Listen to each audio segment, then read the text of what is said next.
the Singapore Symphony Orchestra playing this very moving rendition of Samuel Barber's Adagio.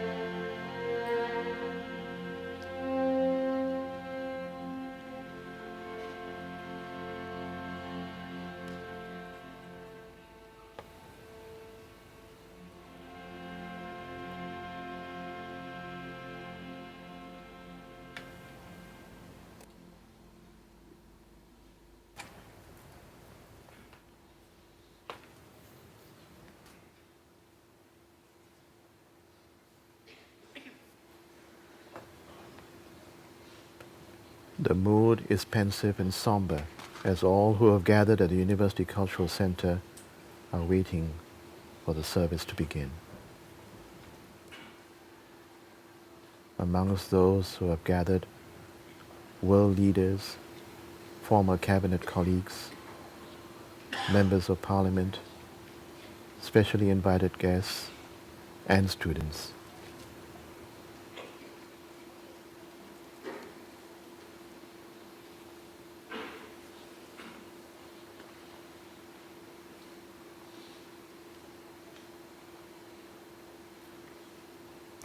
MPs past and present, and cabinet ministers gathered here at the University Cultural Center.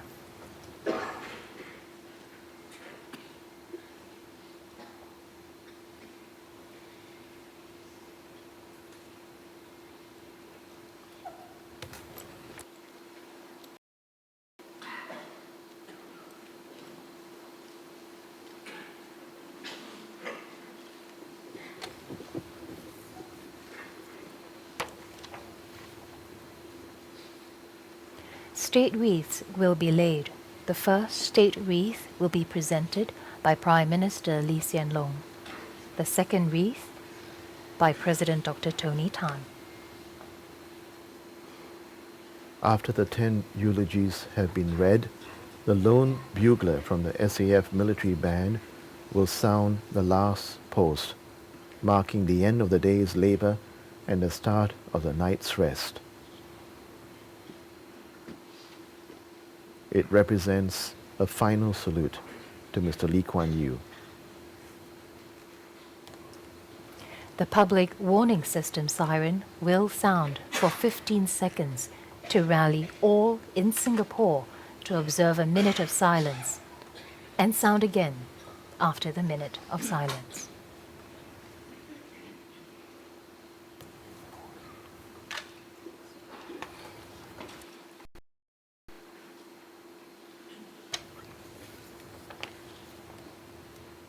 Following that, the rouse will be sounded, a call back to duty after respect has been paid to the memory of Mr. Lee. Singaporeans across the island will recite the national pledge and sing the national anthem.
As the coffin bearer party enters the hall at a slow pace, later on it will be accompanied by J.S. Bach's Air from Orchestral Suite No. 3 in D major, performed by the Singapore Symphony Orchestra.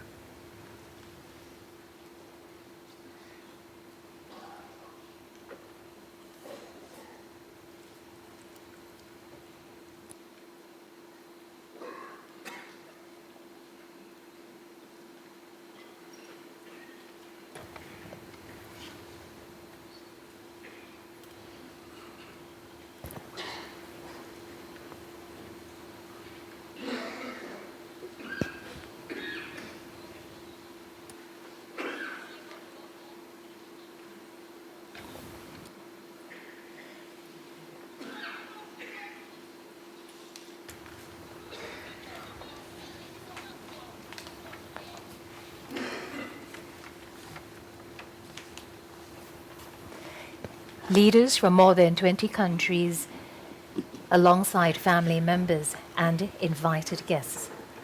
From the Association of Southeast Asian Nations, Brunei Sultan Hassan al Bolkiah, Indonesia President Joko Widodo,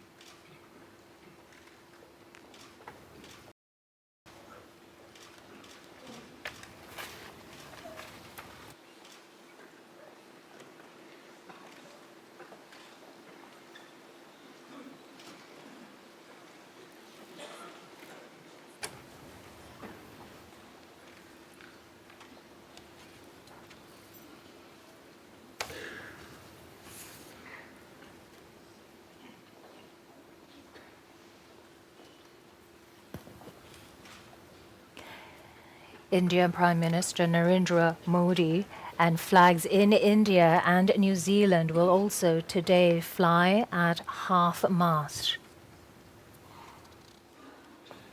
Former US President Bill Clinton, Australian Prime Minister Tony Abbott, Cambodian Prime Minister Hun Sen.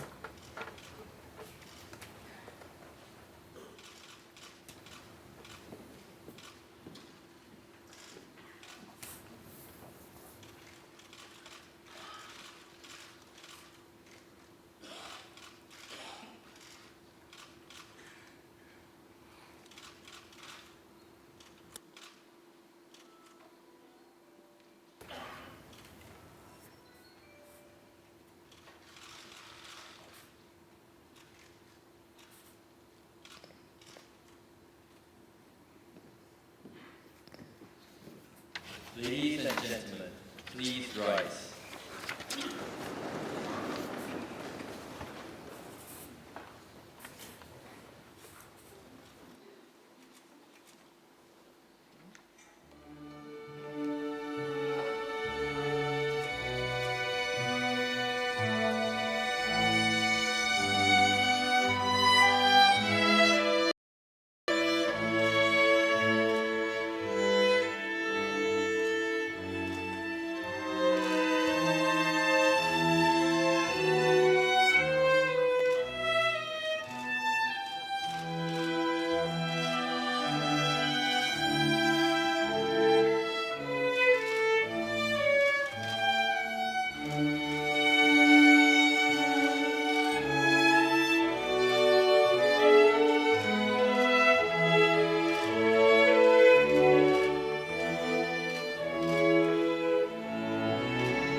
Please be seated.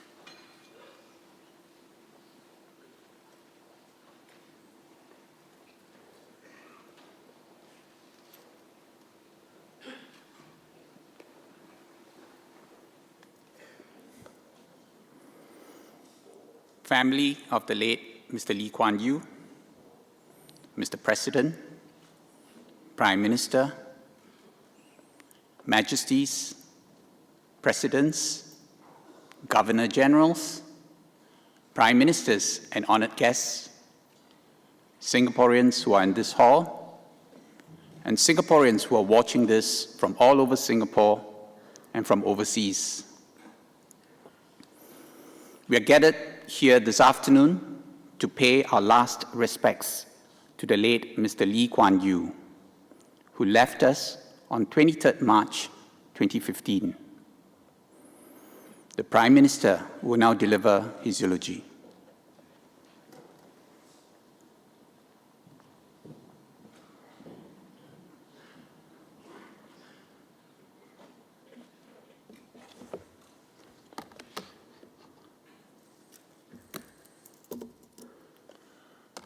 President Tony Tan, friends, family, and fellow Singaporeans.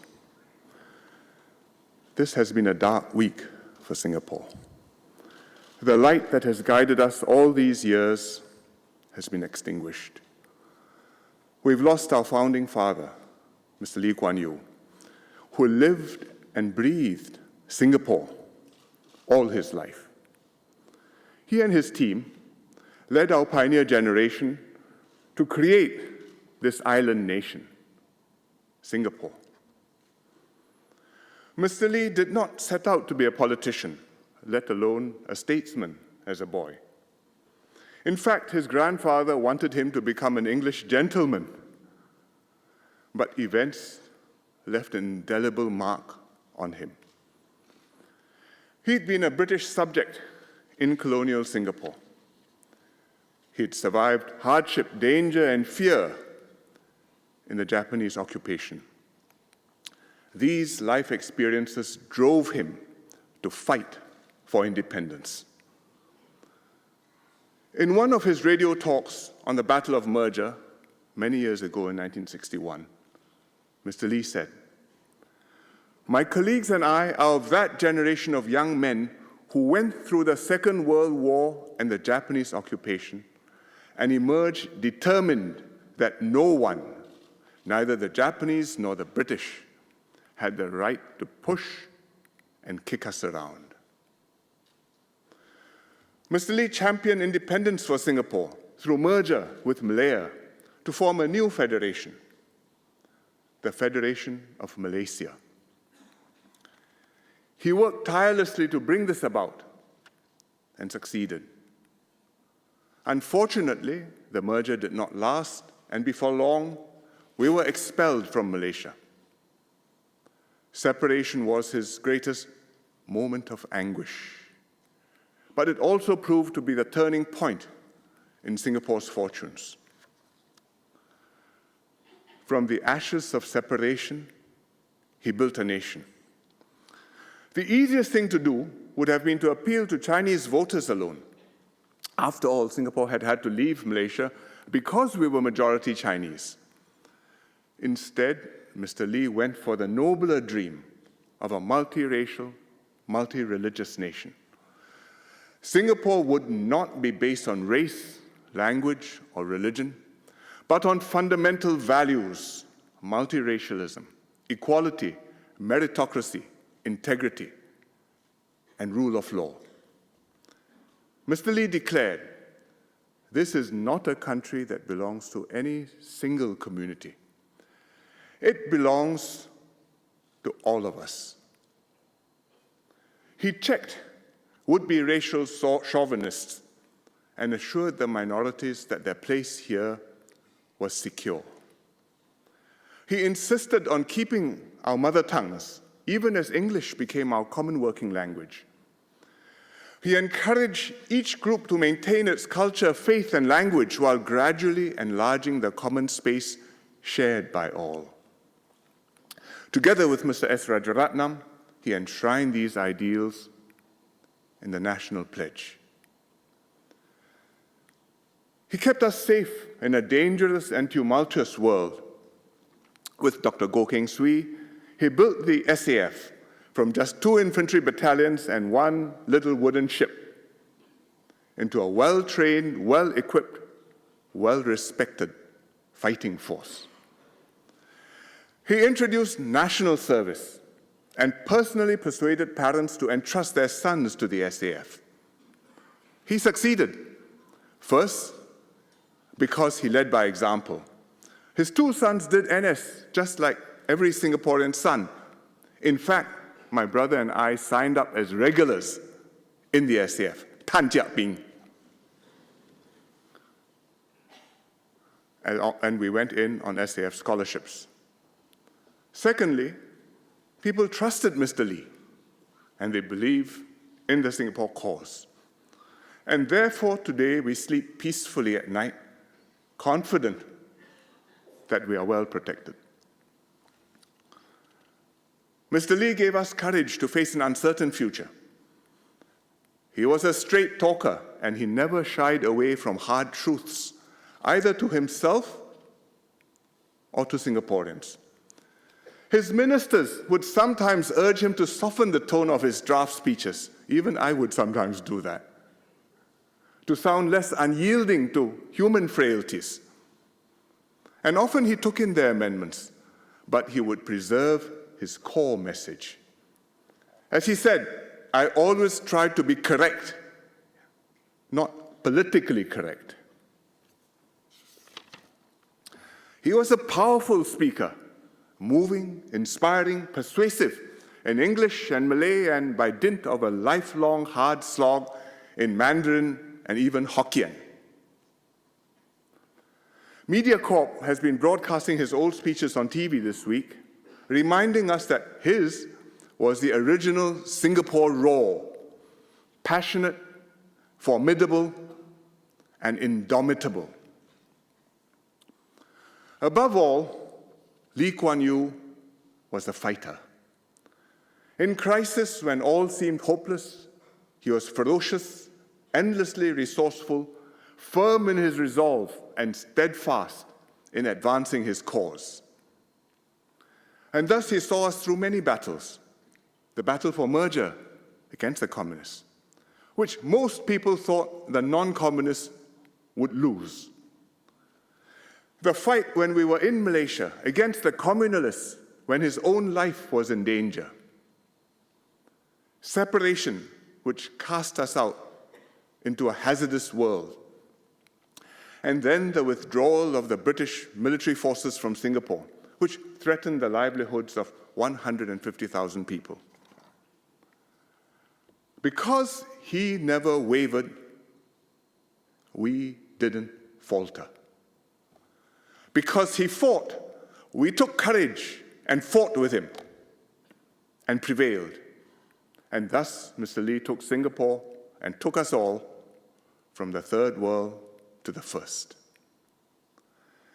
In many countries, anti-colonial fighters and heroes would win independence and assume power, but then fail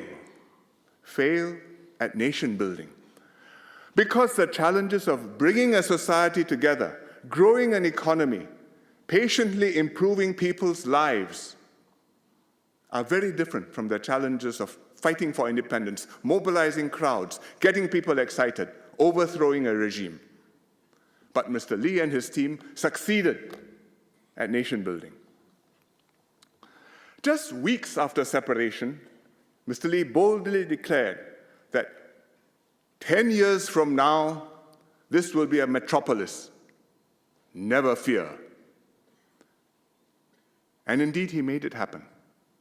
He instilled discipline and order, ensuring that in Singapore, every problem gets fixed. He educated our young. He transformed labor relations from strikes and confrontation to tripartism and cooperation. He campaigned to upgrade skills and to raise productivity, calling this effort a marathon with no finish line.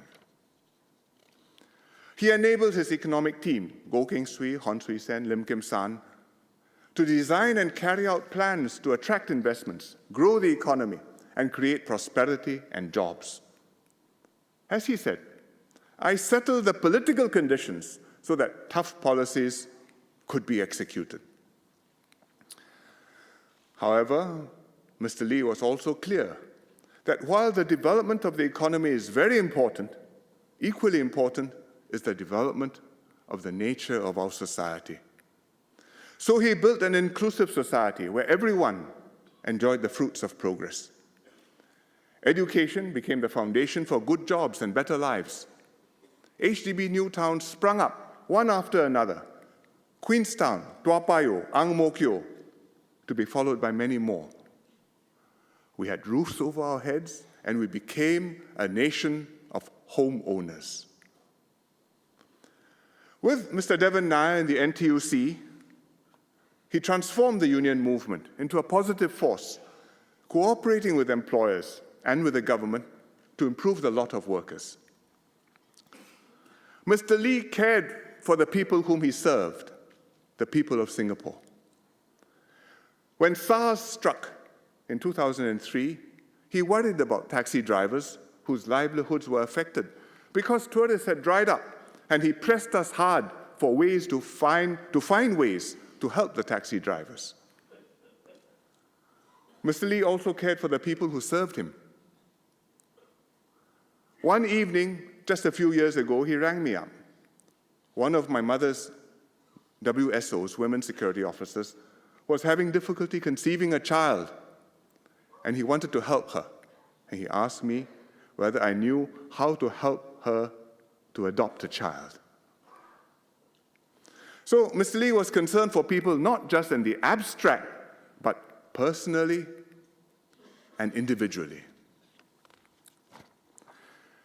Internationally, Mr. Lee raised Singapore's standing in the world.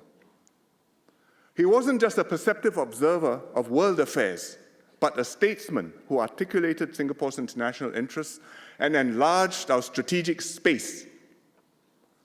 At crucial turning points, from the British withdrawal east of Suez to the Vietnam War to the rise of China, his views and counsel influenced thinking and decisions in many capitals. In the process, he built up a wide network of friends in and out of power. He knew every Chinese leader from Mao Zedong and every US president from Lyndon Johnson. He established close rapport with President Suharto of Indonesia, one of our most important relationships. Others he knew included Deng Xiaoping, Margaret Thatcher, Helmut Schmidt, George Shultz, as well as President Bill Clinton and Henry Kissinger, who we are honored to have here with us this afternoon. They all valued his candor and his insight. As Mrs. Thatcher said, Mr. Lee had a way of penetrating the fog of propaganda and expressing with unique clarity the issues of our time and the way to tackle them. He was never wrong. And hence, despite being small, Singapore's voice is heard, and we enjoy far more influence on the world stage than we have any reason to expect. Mr. Lee didn't blaze this path alone. He was the outstanding leader of an exceptional team, a team which included Goh Keng Swee, S. Rajaratnam, Osman Wok, Hon Swee Sen, Lim Kim San, Toh Chin Chai, Ong Pang Boon, Devan Nair, and quite a number more. They were his comrades, and he never forgot them. So it's very good that Mr. Ong Pang Boon is here today with us to speak about Mr. Lee later on. Thank you, Mr. Ong. Mr. Lee received many accolades and awards in his long life, but he wore them lightly. When he received the Freedom of the City of London in 1982, he said, "I feel like a conductor at a concert, bowing to applause, but unable to turn around and invite the accomplished musicians in his orchestra to rise and receive the ovation for the music they have played." For running a government is not unlike running an orchestra, and no prime minister ever achieves much without an able team of players. Because he worked with a strong team and not alone, because people knew that he cared for them and not for himself, and because he had faith that Singaporeans would work with him to achieve great things, Mr. Lee won the trust and confidence of Singaporeans. The pioneer generation who had lived through the crucial years had a deep bond with him. I once met a lady who owned a successful fried rice restaurant. She told me, "Tell Mr. Lee Kuan Yew I will always support him. I was born in 1948 and I'm 48 years old." The year was 1996. There was some issue then, and this question had come up. "I know what he has done for me and Singapore." She and her generation knew that, to use a Chinese phrase, 跟着李光耀走，不会死的. If you follow Lee Kuan Yew, you will survive.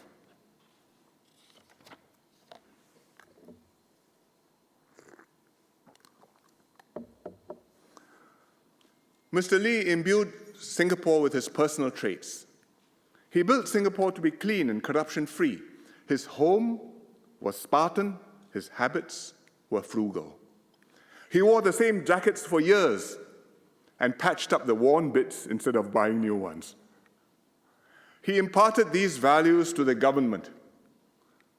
And even when old and frail, on his 90th birthday, when he came to Parliament and MPs celebrated his birthday in Parliament, he reminded them that Singapore must remain clean and incorruptible, and that MPs and ministers had to set the example.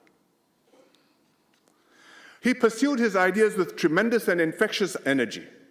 He said of himself, "I put myself down as determined, consistent, persistent. I set out to do something, I keep on chasing it until it succeeds.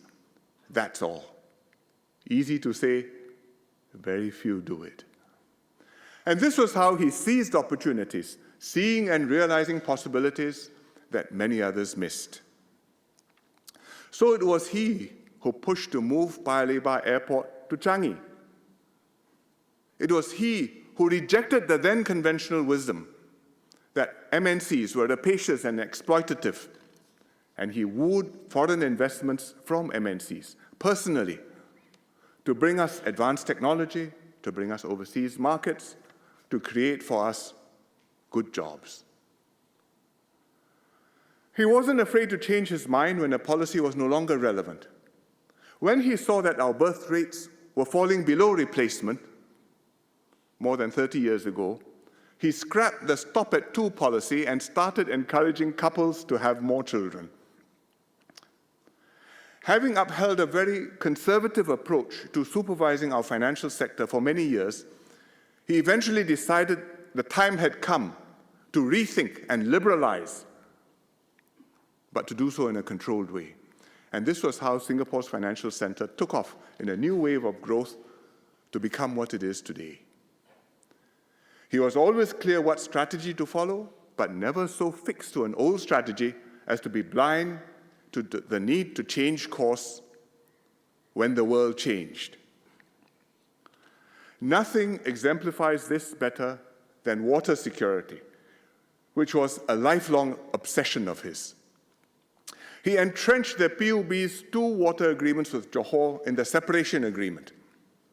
He personally managed all aspects of our water talks with Malaysia. He launched water-saving campaigns. He built reservoirs. He turned most of the island into water catchment to collect the rain, to process, to use. He cleaned up the Singapore River and Kallang Basin. He dreamed of the Marina Barrage long before it became feasible and persevered for decades until finally technology caught up and it became feasible and it became a reality. And he lived to see it become a reality. When PUB invented new water and desalination became viable, he backed these new technologies enthusiastically. So the result today is Singapore has moved towards self-sufficiency in water, become a leader in water technologies, and turn a vulnerability into strength. So perhaps it's appropriate that today, for his state funeral, the heavens opened and cried for him. Greening Singapore was another of his passions. On travels, when he came across trees or plants that might grow well here, he'd collect saplings and seeds and hand-carry them back home. He used the Istana grounds as a nursery and would personally check on the health of the trees, not just in general, but individual, particular trees. If they had names, he would know their names. He knew the names of the scientific names. Singapore's Prime Minister was also the chief gardener of the city in a garden. He had a relentless drive to improve and continued to learn well into old age. At 70, to write his memoirs, he started learning how to use his computer. Every so often, he would call me for help, sometimes late at night, and I would give him a phone consultation and talk him through the steps, how to save a file, how to find a document which has vanished somewhere on his hard drive. And if he couldn't find me, he would consult my wife. He made a ceaseless effort to learn Mandarin over decades. He listened to tapes of his teacher talking, conversing with him every day, in the morning while shaving at home, in the evening while exercising at Sri Temasek. And he kept up his Mandarin classes all his life. Indeed, his last appointment on the 4th of February this year, before he was taken gravely ill early the next morning, was with his Mandarin tutor. He inspired all of us to give of our best. And he was constantly thinking about Singapore. At one National Day rally in 1988, he declared, "Even from my sickbed, even if you are going to lower me into the grave and I feel something is going wrong, I will get up." And he meant that. Indeed, even after he left the cabinet, occasionally he would still raise with me issues which he felt strongly about. During the budget debate 2 years ago, almost exactly 2 years ago, MPs hotly debated the cost of living, public transport, and so many other matters then preoccupying Singaporeans. Mr. Lee felt we had lost sight of the fundamentals that underpinned our survival. He emailed me. He sent me a draft speech. He told me he wanted to speak in the chamber to remind Singaporeans of these unchanging, hard truths, what our survival depended upon. But I persuaded him to leave the task to me and my ministers, and he took my advice. But his biggest worry was that younger Singaporeans would lose the instinct for what made Singapore tick. And this was why he continued writing books into his 90s. Bilingualism, hard truths, one man's view of the world, and at least one more guided by him, still in the process of being written, on the history of the PAP. Why did he do this? So that a new generation of Singaporeans could learn from his experience and understand what their security, prosperity, and future depended upon. One of Mr. Lee's greatest legacies was preparing Singapore to continue beyond him. He believed that the leader's toughest job was ensuring succession.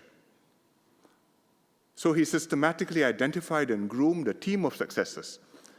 He made way for Mr. Goh Chok Tong to become Prime Minister after him, but stayed on in Mr. Goh's cabinet to help the new team succeed. He provided stability and experience and quietly helped to build up Mr. Goh's authority.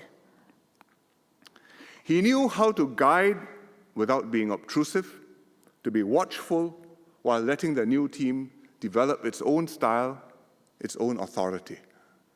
He described himself like a mascot, but everyone knew how special this mascot was and how lucky we were to have such a mascot. And it was likewise when I took over. Mr. Goh became Senior Minister, Mr. Lee became Minister Mentor, a title which he felt reflected his new role.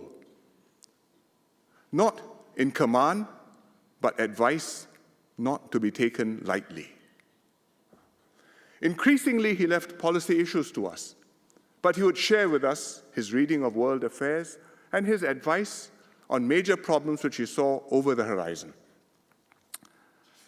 Some other prime ministers told me that they couldn't imagine what it was like to have two former PMs in my cabinet. But I told them it worked, both for me and for Singapore. For all his public duties, Mr. Lee also had his own family. My mother was a big part of his life. They were a deeply loving couple. She was his loyal spouse and confidant, going with him everywhere, fussing over him, helping with his speeches, and keeping home and hearth warm. They were a perfect team and wonderful parents. When my mother died, he was bereft. He felt the devastating loss of a lifetime partner, who, as he said, had helped him to become what he was. My father left the upbringing of the children largely to my mother, but he was the head of the family and he cared deeply about us, both when we were small and long after we had grown up. He wasn't very demonstrative, much less was he touchy-feely. So not new age, but he loved us deeply. After my first wife, Ming Yang, died, my parents suggested that I try meditation. They gave me some books to read, mindfulness, tranquility meditation. I read the books, but I didn't make much progress. I think my father had tried meditation too, also not too successfully. His teacher told me later that when he told Mr. Lee to relax, still his mind and let go, he replied, "But what will happen to Singapore if I let go?" When I had lymphoma, he suggested that I try meditation more seriously. He thought it would help me to fight the cancer. He found me a teacher, spoke to him personally, and with a good teacher to guide me, I made better progress. In his old age, after my mother died, my father started meditating again, and this time with help from Ng Kok Song, whom he knew from GIC. Kok Song brought a friend to see my father. The friend was a Benedictine monk who did Christian meditation. My father was not a Christian, but he was happy to learn from a Benedictine monk. And he even called me to suggest that I meet the monk, which I did. He probably felt I needed to resume meditation too. And to give you some context, this was a few months after the 2011 general election.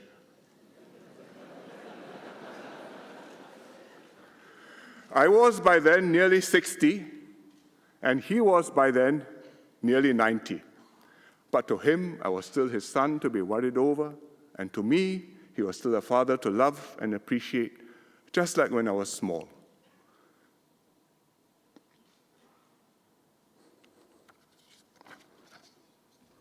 So this morning, before the ceremonies began at Parliament House, we had a few minutes.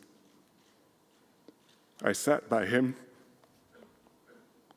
and meditated.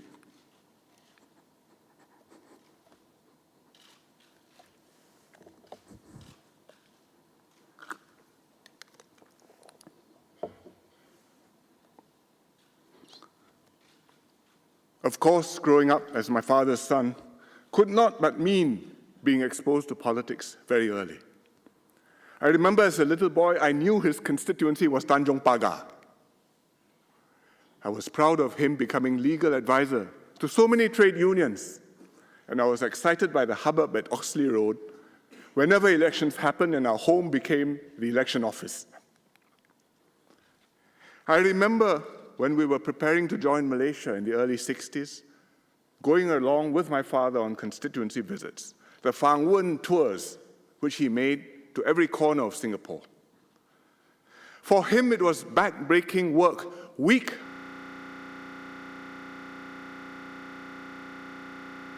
supremely important decision about Singapore's future. For me, these were not just Sunday outings, but also an early political education. I remember election night in 1963, the crucial general election when the PAP defeated the pro-communist Barisan Sosialis. My mother sent me to bed early, but I lay awake in bed to listen to the election results until the PAP had won enough seats to form the government again. And then I think I fell asleep. I remember the day he told me, while we were playing golf at the Istana, that should anything happen to him, he wanted me to look after my mother and my younger brother and sister.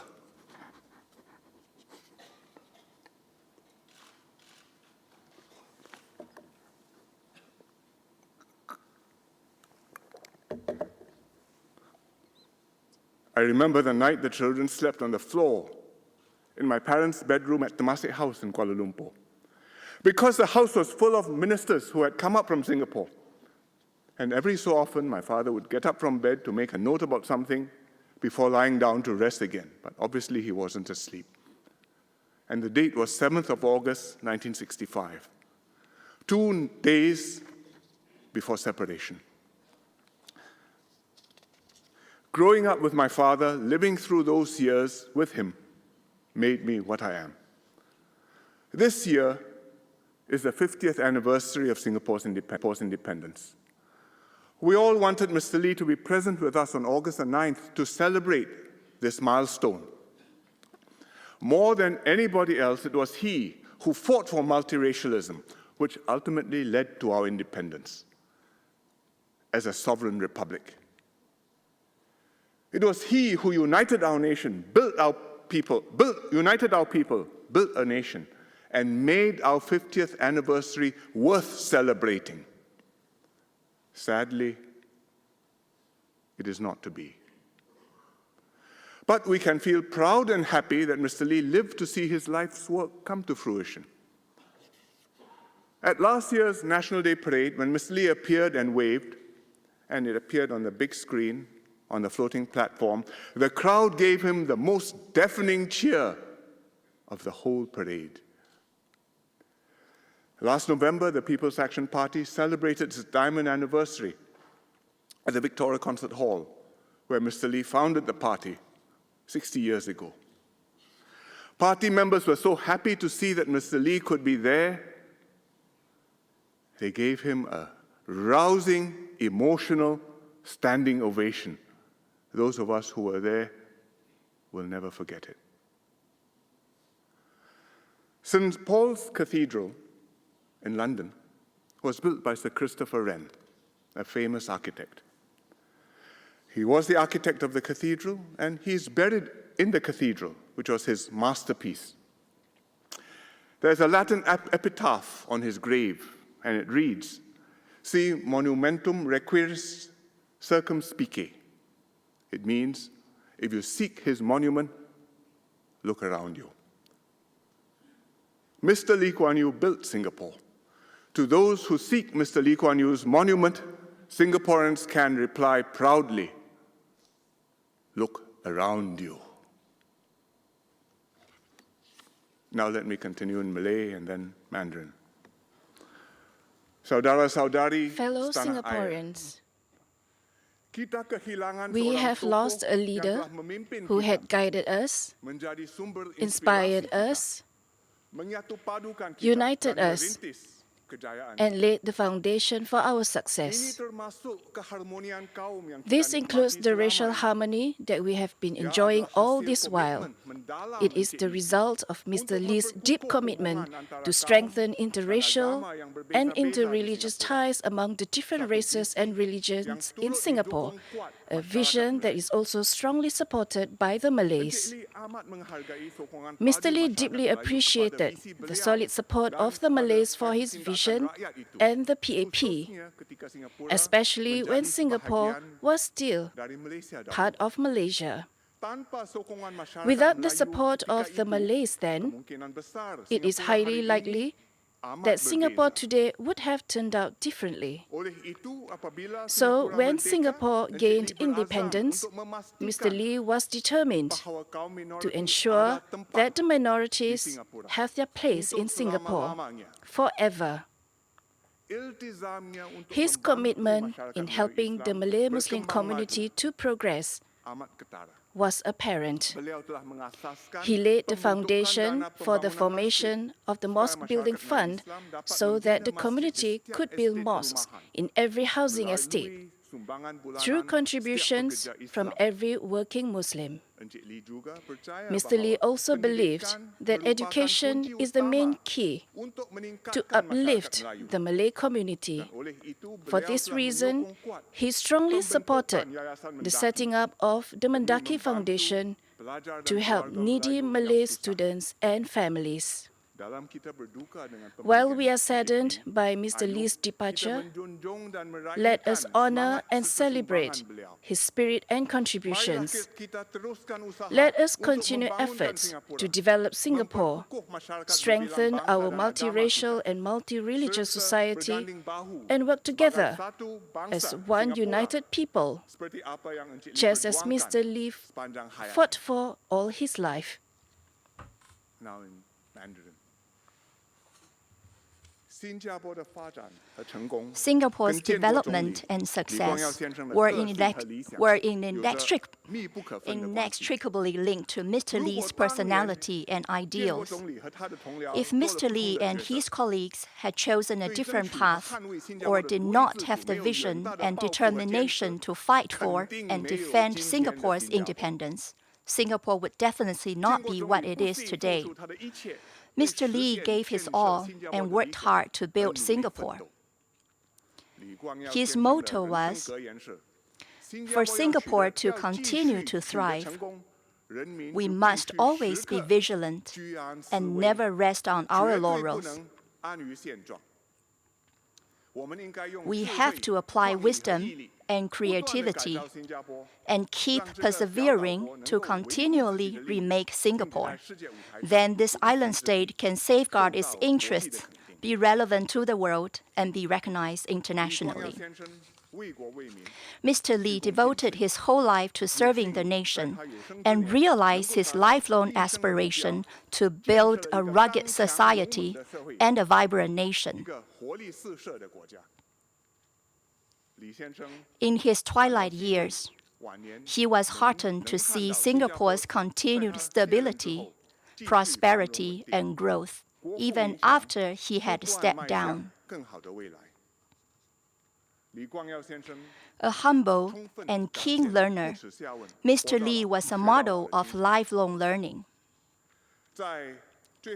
In fact, he was attending his regular Mandarin lesson on the very night before he was last admitted to hospital. Mr. Lee was blessed with a happy family and a loving marriage. He and the late Madam Kwa Gyok Chu were a loving couple. His 3 children have successful careers and are contributing to society. In his later years, he was fortunate to enjoy his grandchildren's company. While we grieve for the loss of our founding Prime Minister, we are also deeply grateful that he had led Singapore on its remarkable journey, which has now entered its 50th year. As we remember him, let us not forget his vision for Singapore, his love for this country. Let us carry on his perseverance and dedication to continue the Singapore miracle, so that Mr. Lee will not have to worry about his future. May he rest in peace.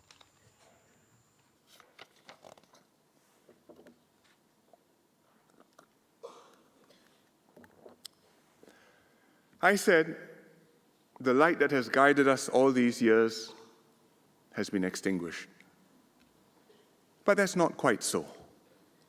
For Mr. Lee's principles and ideals continue to invigorate this government and to guide our people.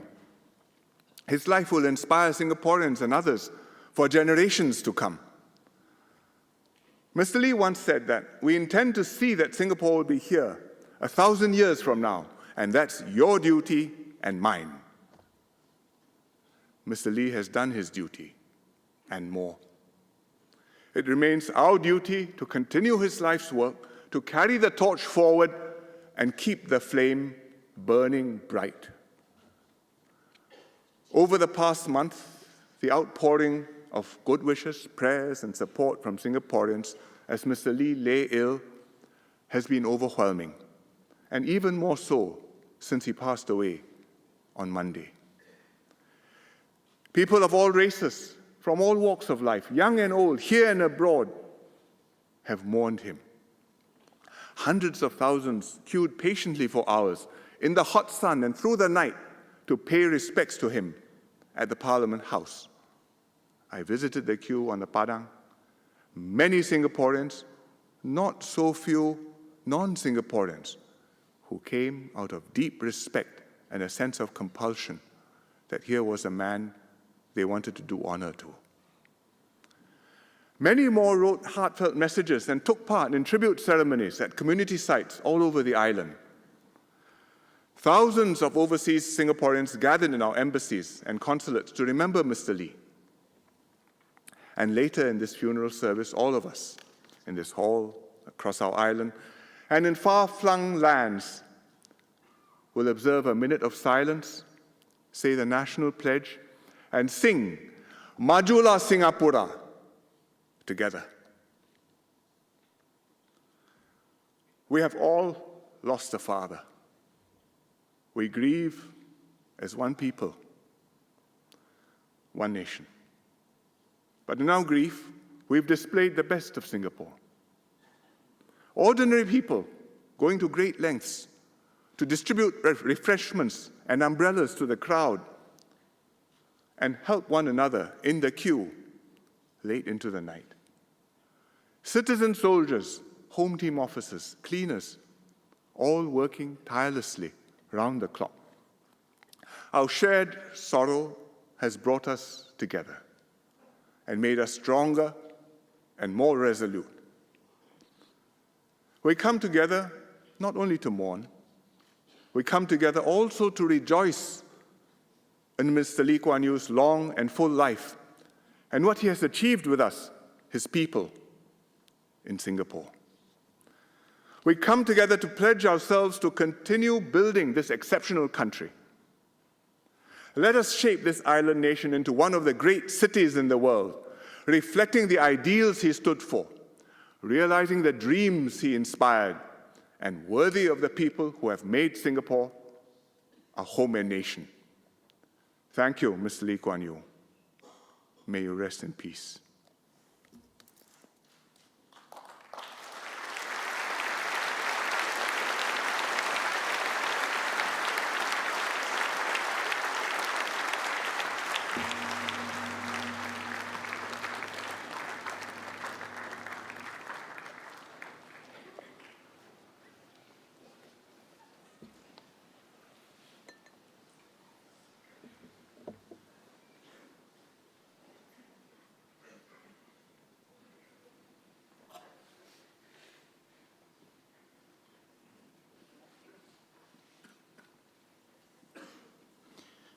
President will now deliver his eulogy.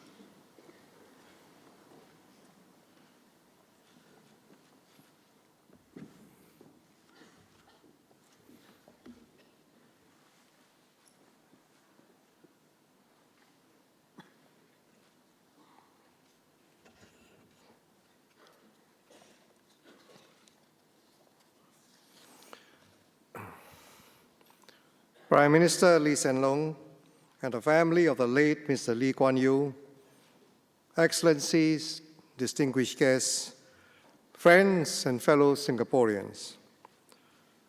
On behalf of all Singaporeans, my wife Mary and I convey our deepest condolences to Prime Minister Lee and the family of the late Mr. Lee Kuan Yew on Mr. Lee's passing. Today, Singapore bids farewell to our country's first Prime Minister,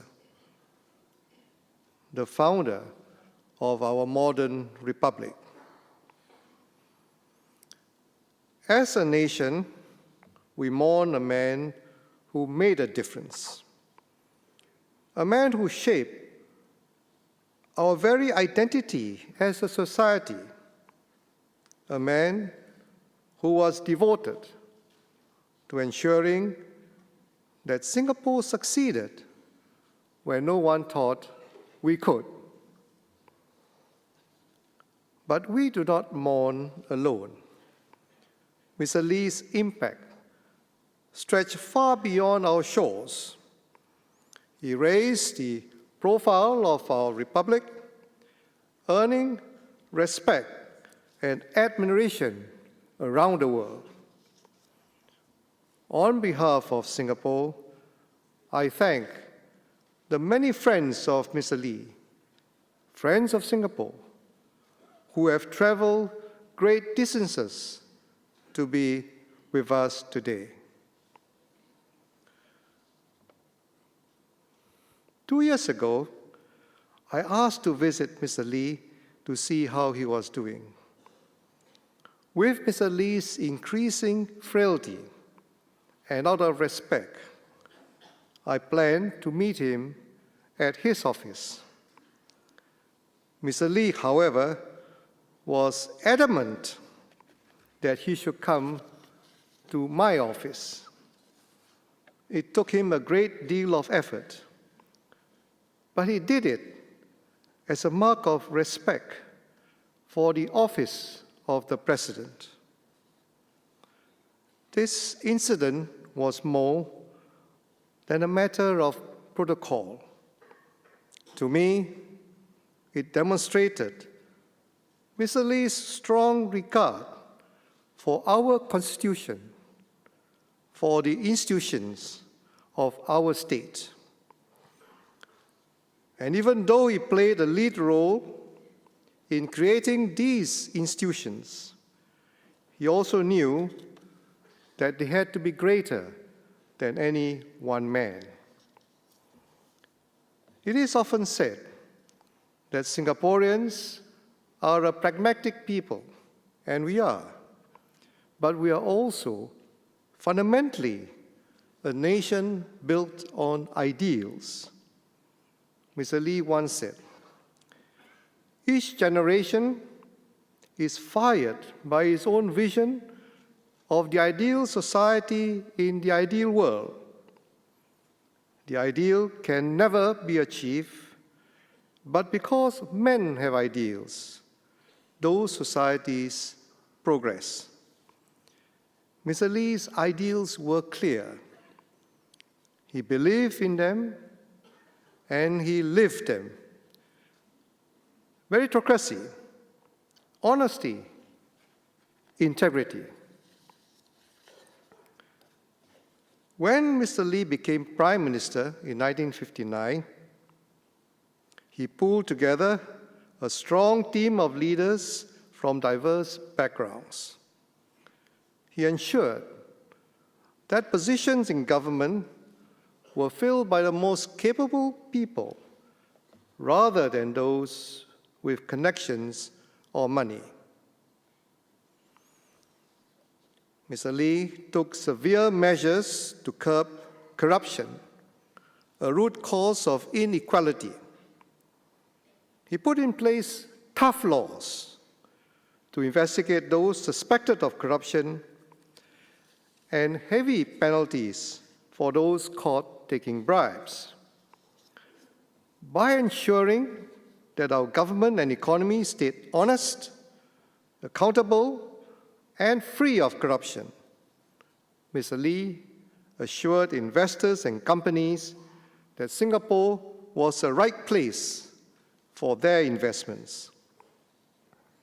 Companies from around the world came and continue to come to Singapore, creating opportunities for employment, learning, and growth for Singaporeans. He demands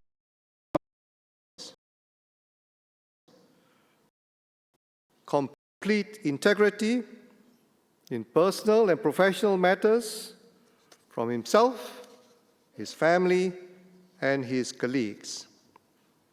He said in Parliament in 1979,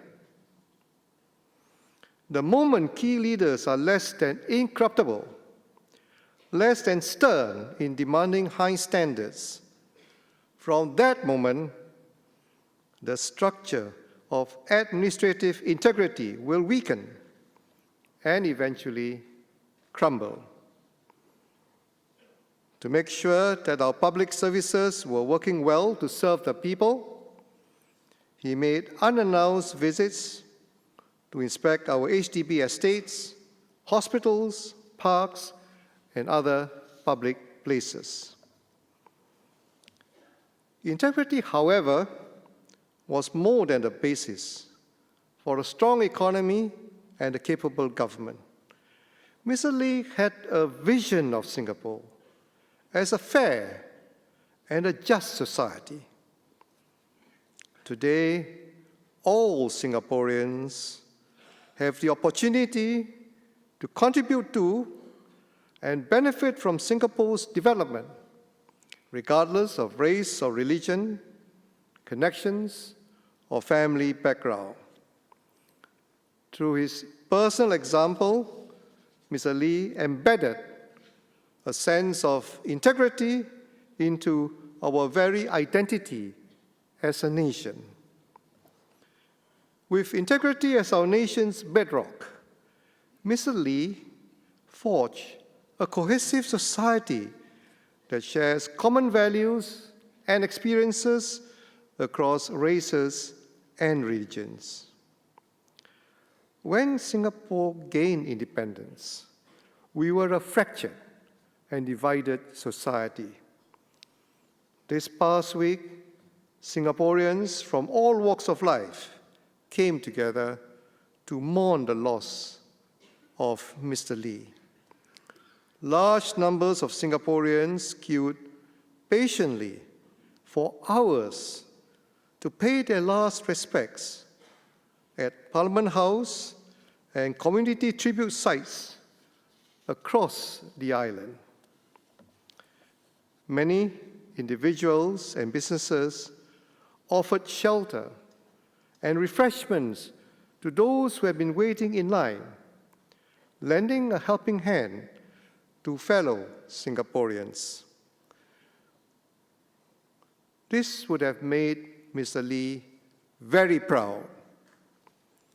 This was what he had worked for his whole life: to build a united people who respect and care for one another as fellow citizens.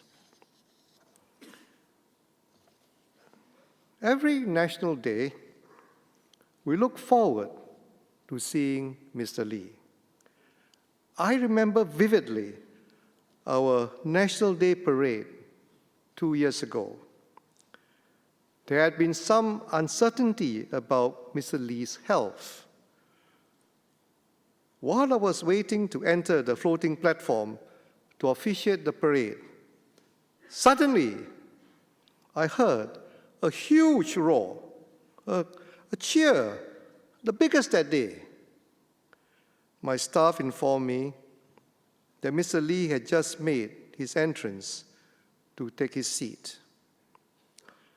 That roar captured the feelings of a nation, of all of us towards Mr. Lee. It rang with respect, affection, friendship, and deep emotional attachment. It is not something that can be easily put into words. But I know that all Singaporeans in their hearts understand what I'm talking about. It was the sound of one nation united.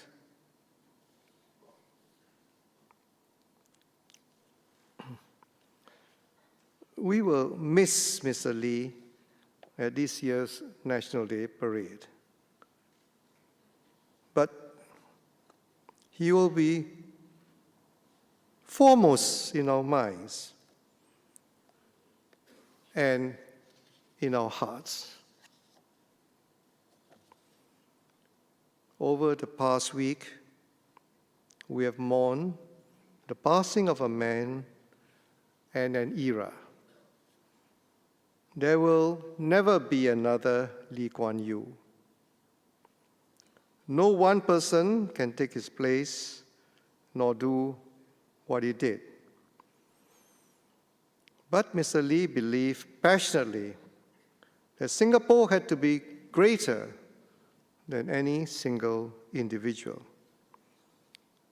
When Mr. Lee stepped down as Prime Minister a quarter of a century ago, he was still in good health. He had many more years to contribute. But he knew that Singapore would always be a work in progress, that each generation needs its own leaders. Now is the time for us to take up the torch, to further the ideals upon which Singapore was built, and to make them our own. There is a well-known saying, most famously used by Isaac Newton, and I quote, "If I have seen further, it is by standing on the shoulders of giants," unquote. We are held aloft by Mr. Lee and our founding generation. They have given us the foundation, the ability, and a confidence to look forward to the future, to shape an even better Singapore for all Singaporeans.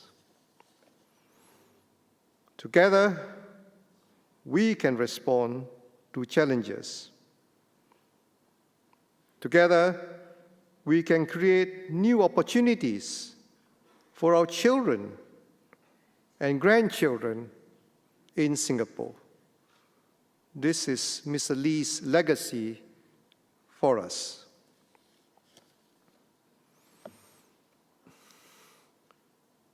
We must continue to pursue our ideals with courage and commitment. And so, I call on all Singaporeans to honor the memory of Mr. Lee by working together to achieve happiness, prosperity, and progress for our Singapore. This will be our tribute to Mr. Lee Kuan Yew.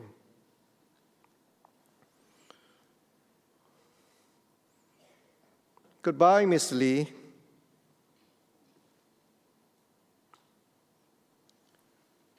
May your soul rest in peace.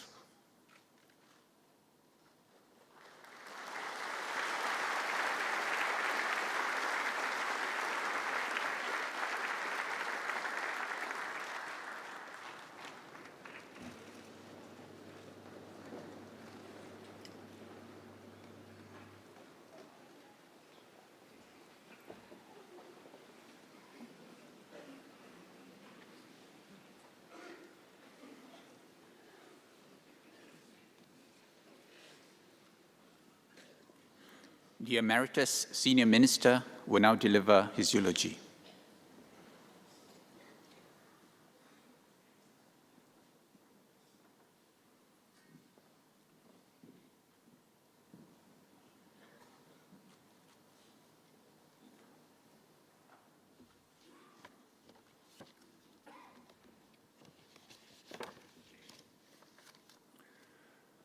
Mr. President, family members of the late Mr. Lee Kuan Yew, friends.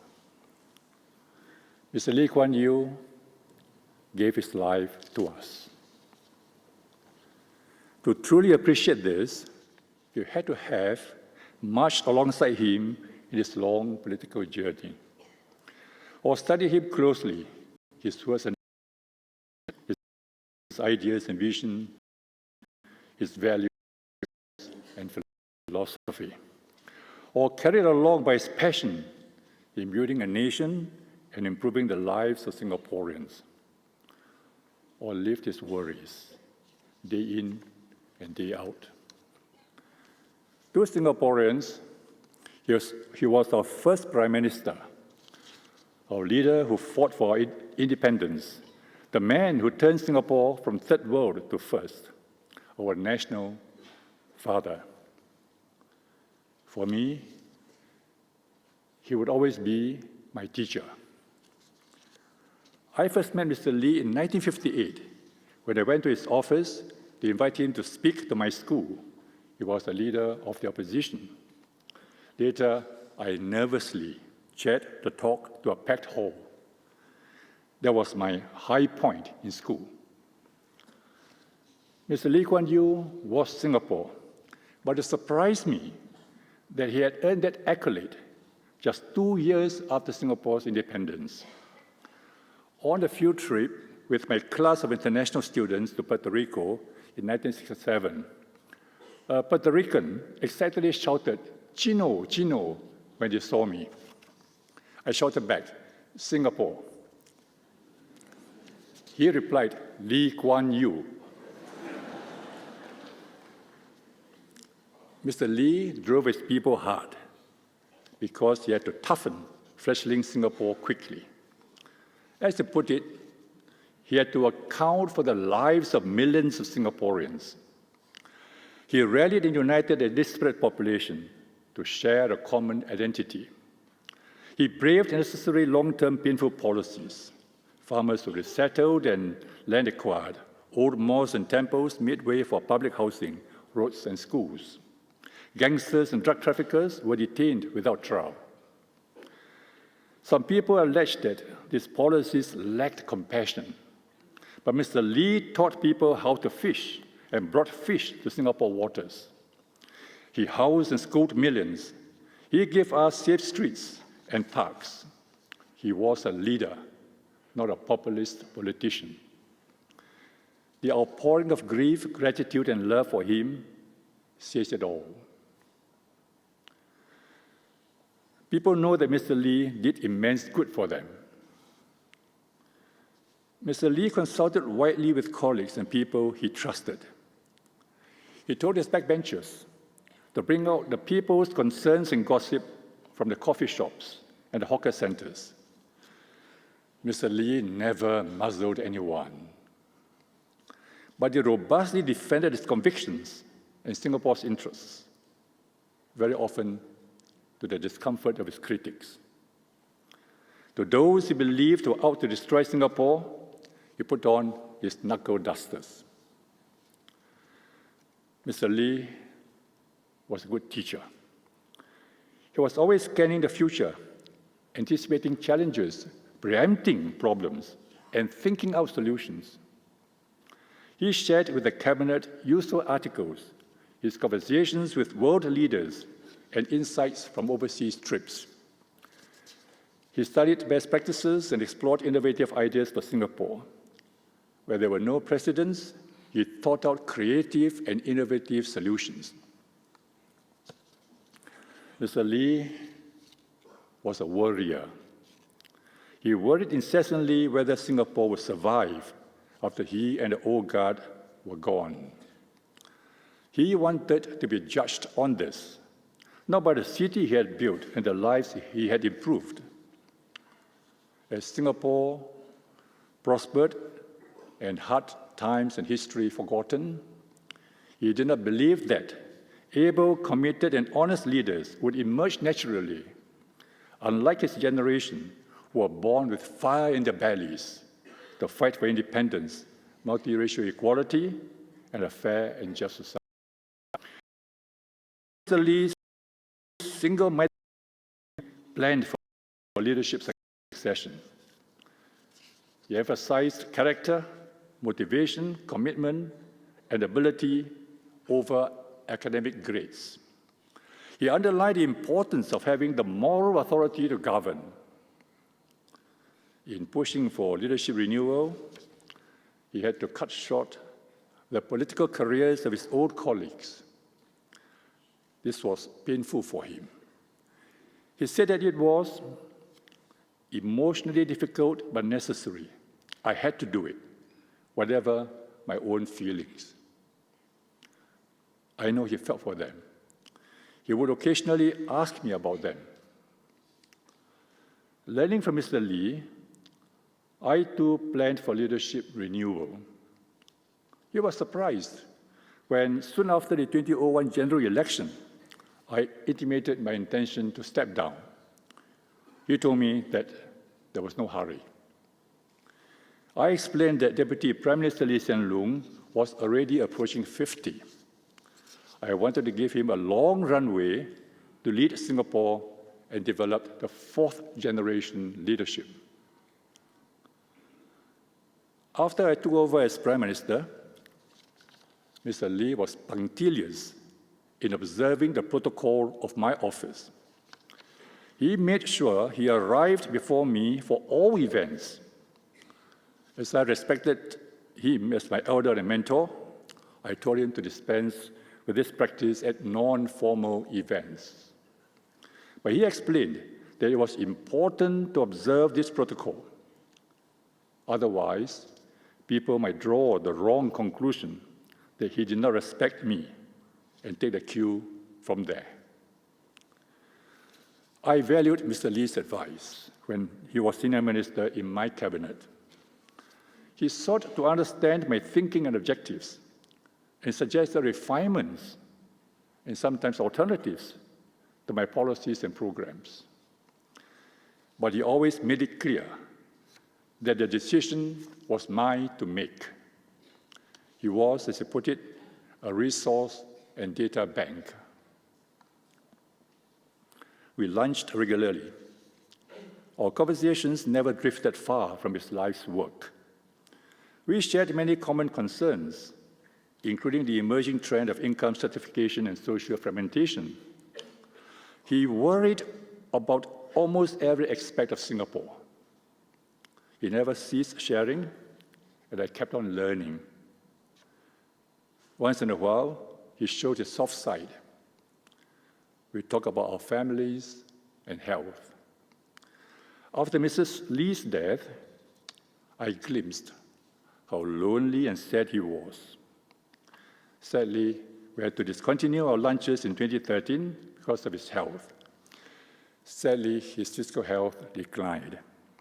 Sadly, Mr. Lee is gone. I cannot put his legacy more eloquently than his old guard comrade, the late S. Rajaratnam. He wrote, "There is one monument which I think will bring warmth and comfort to him in the twilight years of his life.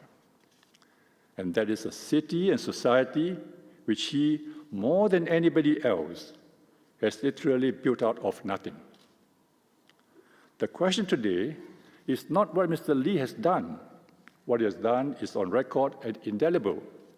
But whether the city and society he has built will endure after he is gone. And how much of the past they will help shape the future will be remembered and understood by succeeding generations." Mr. Lee has completed his life journey. He transformed our lives. He touched our hearts. We grieve. But I believe Mr. Lee would say, what to do. This is life. He would want us to move on with the Singapore story. He would want us to fight our own battles and conquer our own peaks. He would want Singapore to succeed. Long after he's gone, we must honor him. I've seen and heard many acts of kindness over the past week. Singaporeans helping those who need help, staying strong together, even as we mourn. This shared, compassionate moment is the people's tribute to Mr. Lee. Let us stay united across race and language, religion, across young and old, across rich and poor, across our whole society, to write an exciting sequel to his and our Singapore story. Thank you, Mr. Lee.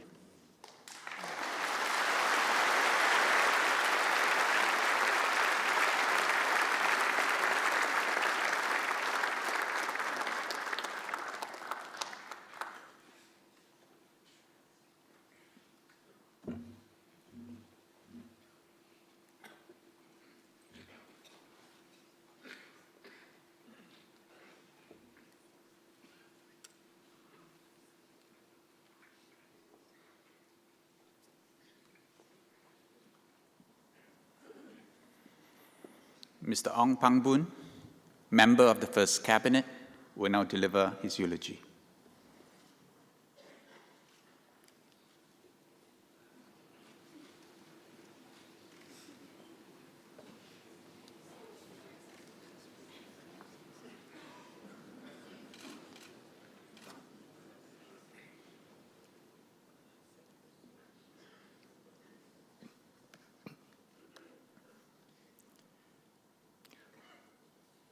The first time I heard of Mr. Lee Kuan Yew was during the 1952 postal workers' strike. When I was a student at the University of Malaya.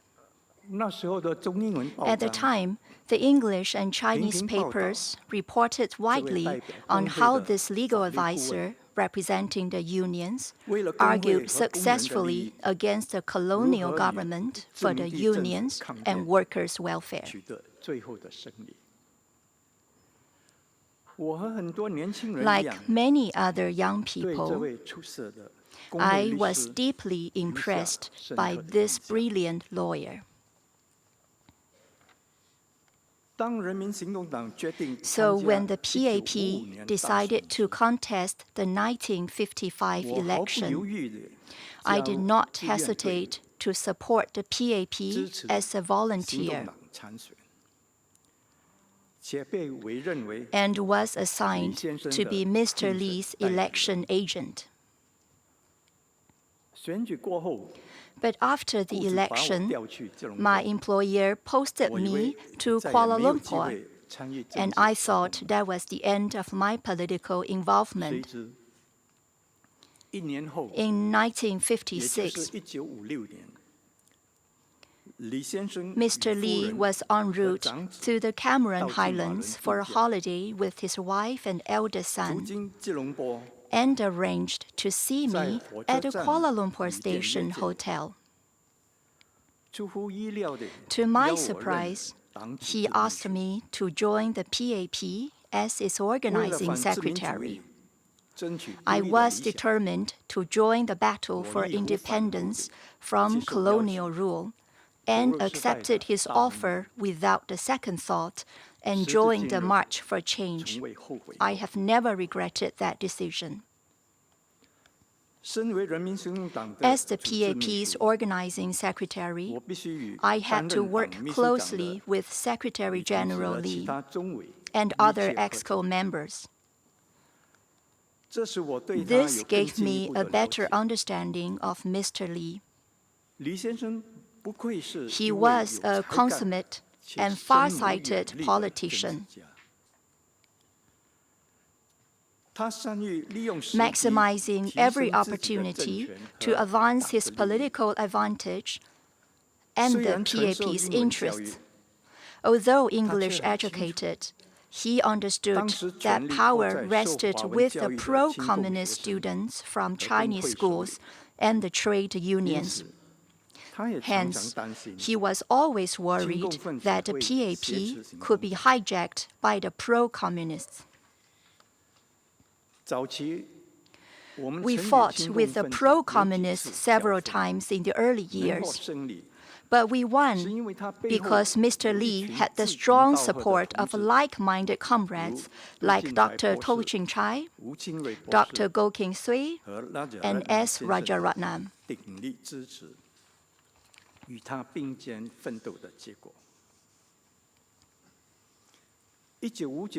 In 1959, the PAP won the general election on the back of the Chinese-educated voters of Singapore. I joined the first PAP cabinet with Mr. Li as Singapore's first Prime Minister. He was a dedicated Prime Minister with broad perspectives. During cabinet meetings, there would sometimes be differing views on certain issues. But after active discussion, he was able to accept alternative views and ideas. I served in the cabinet until 1984. What struck me most about Mr. Li was his complete passion for Singapore. He spent every moment thinking of how he could improve Singapore and Singaporeans' lives. Once he decided that a certain policy was in the interest of his beloved Singapore, he would implement it, even if it meant making himself unpopular. There were critics who disagreed with Mr. Li's policies. But I believe the man should be measured on the following considerations. First, everything Mr. Li did was to make Singapore better. He could be forceful towards his political opponents and those who disagreed with him. But throughout his life, he was always wholeheartedly fighting for the best interest of this small and vulnerable nation. Second, without Mr. Li, the Singapore story would be quite different. He was the lightning rod that galvanized the pioneer group of PAP leaders and grassroots supporters in our battles, first against colonial rule and then the pro-communists and communalists. In short, Mr. Lee Kuan Yew was a far-sighted leader who had the courage to realize his vision. Without him, Singapore would not be what it is today.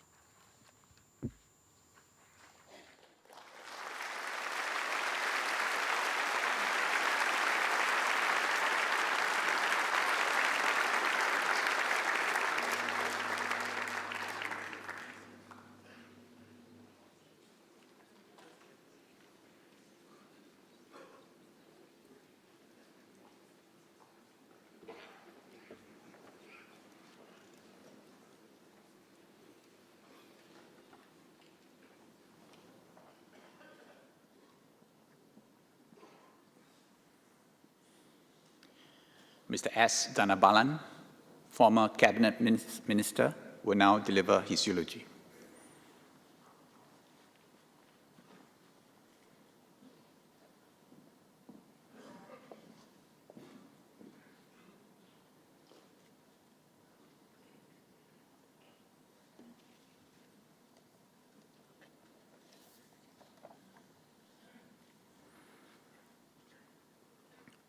As one who worked closely with Mr. Lee Kuan Yew for a period, I want to focus on just 4 aspects of his leadership that remain with me. First, he had an absolute obsession to ensure an honest, corruption-free political process and public administration system. He had seen the damage a nation and society suffer when well-meaning leaders allow those close to them to take advantage of their position. Mr. Lee demanded and expected honesty and probity from political colleagues, from his equivalent of the Long March comrades, public servants, and from all members of his family. He was seen as a hard-hearted man who acted without feelings. But on the few occasions he discussed privately with me the decision to act against someone, I know that he agonized over the decision. He was convinced that a soft-hearted approach would undermine the ethos he wanted to embed deeply in public service. The second point is how he planned succession. What is still vivid in my mind is the time and mental energy he spent to prepare us for the responsibilities ahead. Much of the time in cabinet meetings was spent with him sharing his experience in politics, in policy making, and policy implementation. He circulated and discussed critically essays and commentaries from journals, and newspapers.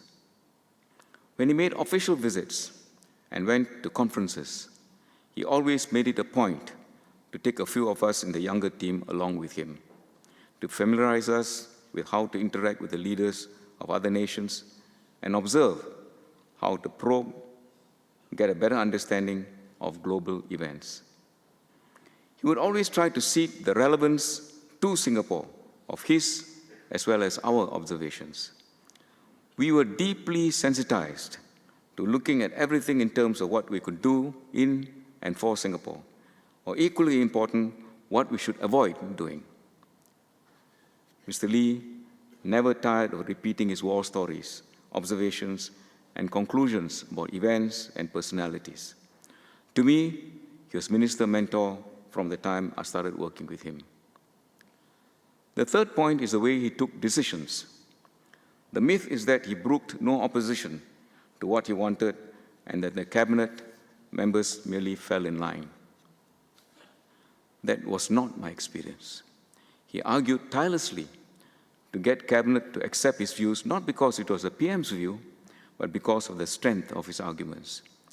I think he felt he had failed were he not able to convince his cabinet colleagues.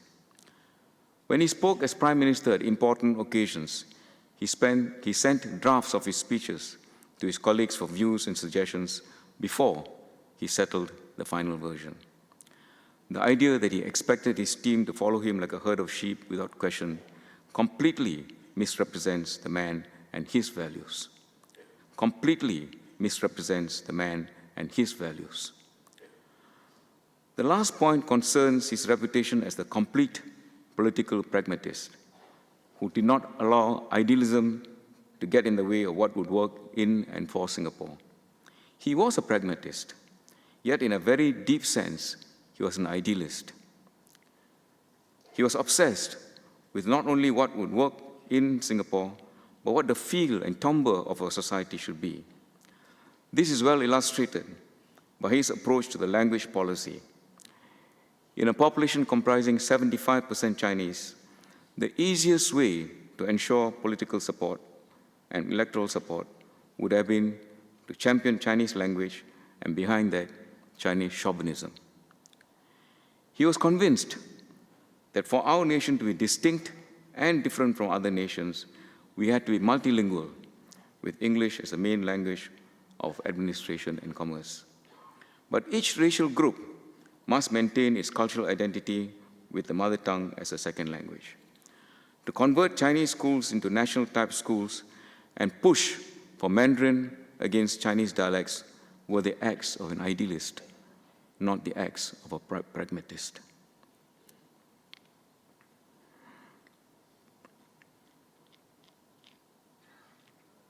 Today, we come to say our farewell to Mr. Lee Kuan Yew, who is in a complete sense the father of all Singapore that we know. Up to the very end, he was committed to this nation. In the words of Tennyson, though made weak by time and fate, he remained strong and willed, determined not to rust unburnished, but to shine in use. Farewell, sir.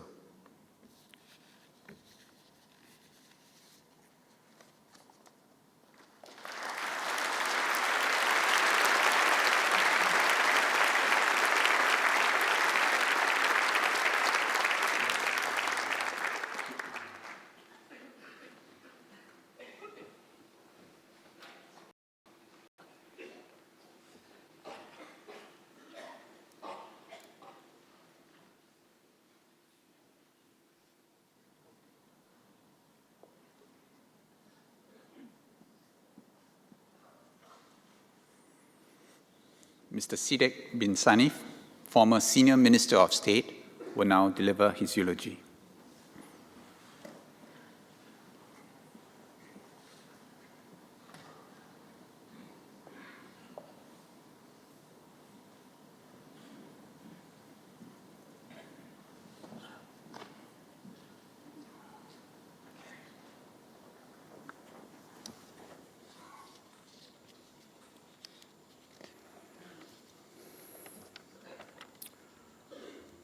Saya terkejut apabila Encik Lee Kuan When Yew Mr. Lee meminta saya asked me to bertanding stand as a candidate sebagai calon dalam pilihan umum in the pilihan raya umum pada tahun 1976 general elections, I was surprised. Keputusan saya menerima My decision to tawaran accept beliau his offer untuk bertanding to stand sebagai seorang calon PAP as a PAP candidate telah memberikan satu kejutan created quite a pada stir masyarakat Melayu. in the Malay community. Ini hanya beberapa tahun sebelum itu Just a few years earlier, saya telah memberi pandangan expressed kepada pemerintah government pendidikan. education. Dengan terhormat, beliau adalah seorang ketua yang tegas, He was a tough taskmaster, tetapi banyak memberi nasihat. but always full of advice. Beliau mengingatkan supaya jangan sekali Never waffle, berdolak-dalik, he would say. bersikap terbuka, Be open, sentiasa waspada, be attentive, tegas. firm, Tetapi yang paling penting, but above all, mestilah bersopan santun. be polite. Nasihatnya ialah supaya kita tumpukan His perhatian advice kepada was to concentrate on education. ini akan memastikan anak-anak kita This would menjadi ensure pengamanah our negara children yang would go boleh on dipercayai to become trustworthy apabila trustees mereka of dewasa. our nation when they grow Saya up. amat berterima kasih I am most grateful Cik Lee to Mr. Lee kerana telah memberi sokongan padu for fully kepada supporting penubuhan Yayasan Mendaki. the formation of the Mendaki Pada tahun Foundation. 1979, In 1979, apabila saya dikendaki menemani when I was to konstitusi accompany Hon Swee Sen, Menteri Keuangan pada waktu itu then Minister of ke Finance, China, to China, Encik Lee bertanya saya, Mr. Lee apakah saya asked boleh me tahan cuaca sejuk. if I could take the cold Chinese winter. Beliau juga bertanya, adakah Anda Do you mempunyai have kot musim an sejuk? overcoat? Saya berkata, He asked. yang saya akan I said membelinya. that I would buy one. Beliau menjawab, jangan buang duit. No, don't waste money, he replied. Don't waste money. Selepas berhenti sejenak, After Beliau pausing, he said, amat mata Ahmad Mata has a good overcoat. Borrow from him. What about boots to cover your shoes for walking? I said I didn't have any, but I would buy a pair. No, don't waste money.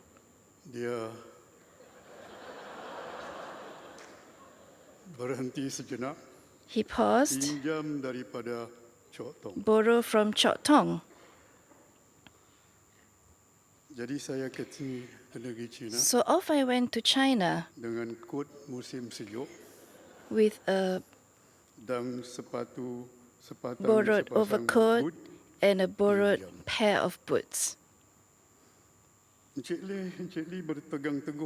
Mr. Lee believed in frugality, both in his personal life as well as nationally. And he walked the talk. The episode is an example and also showed his fatherly character.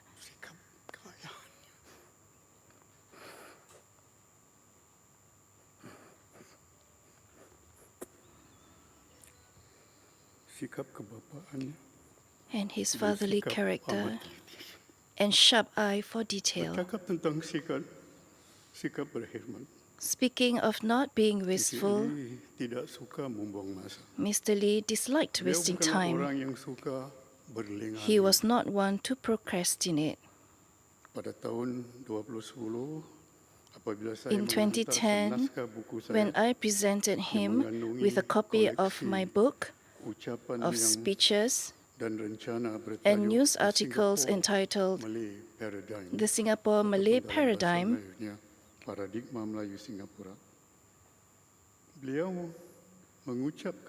he sent me a personal note of best wishes.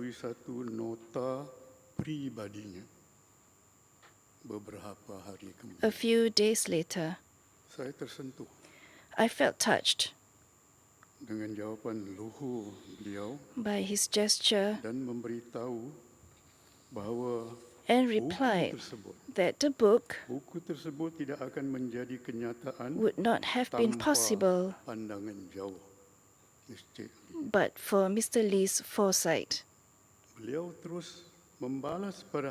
He responded on that very day itself with his own handwriting. He said,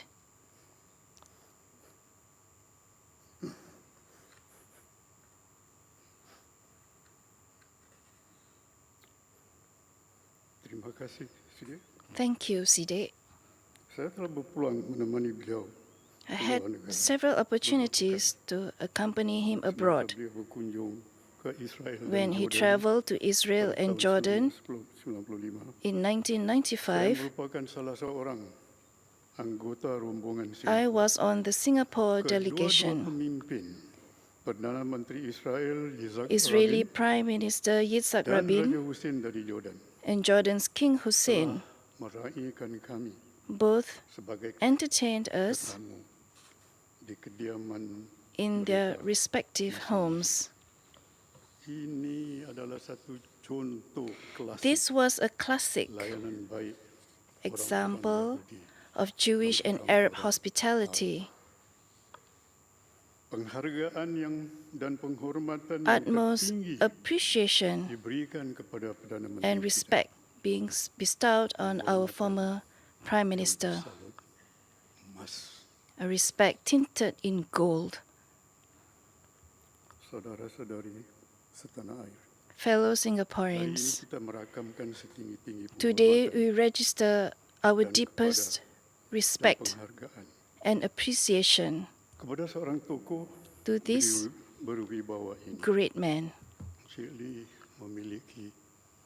Mr. Lee was the embodiment of the term statesman, someone who comes along once every few decades to make an indelible mark on society and the world at large. Kepada keluarga beliau, To his family, negara turut berkongsi the nation kesedihan shares your sorrow dan kepiluan yang Anda rasakan. that you feel. Salam takziah yang amat mendalam. Please accept our heartfelt condolences. Saya harap kepiluan Anda May you sekeluarga be consoled sedikit sebanyak terubat apabila mengenang in the hakikat knowledge bahwa tokoh pengasas that our founding negara father, yaitu bapa Anda, your father, sebenarnya telah menikmati had lived kehidupan dan hayat panjang a long and yang lagi bermakna. meaningful life.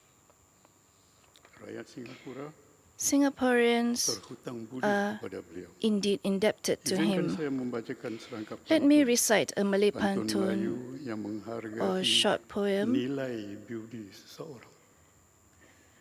Pisang emas di bawah This Malay beraya, quatrain masak sebiji means di that atas monetary debts can be paid hutang off, emas boleh but dibayar, debts of good deeds hutang budi cannot di bawah be emas. repaid. Pun pepatah Melayu pula berkata, A person brings such debts to his hati mau grave. mati There is also a Malay meninggalkan saying, dalam. which Manusia means mati that a person who has done meninggalkan many great deeds will always be remembered.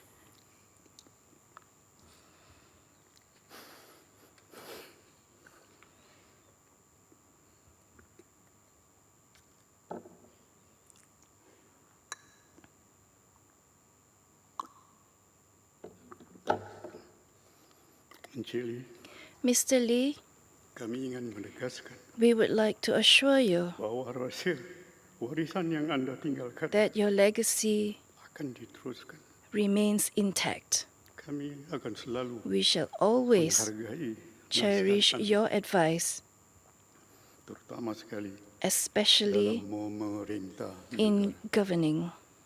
Anda pernah berkata jika You said Anda if you ingin want to menjadi be sepanjang popular masa, all the setiap time, masa, Anda akan silap memerintah. you will misgovern.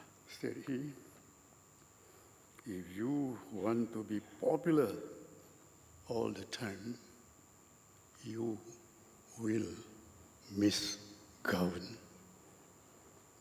Dan Anda sering menggesa kami And you always untuk urged mengambil us pendekatan yang pragmatik. to be pragmatic. Dan yang paling utama, And above all, Anda tegas meminta you kami insisted agar sentiasa we remain jujur dan honest and clean, bersih. Dua sifat yang mempunyai lantunan two characters pengertian yang kental. that has deep, solid meaning. PM, SM, MM. Selamat berpisah. Farewell.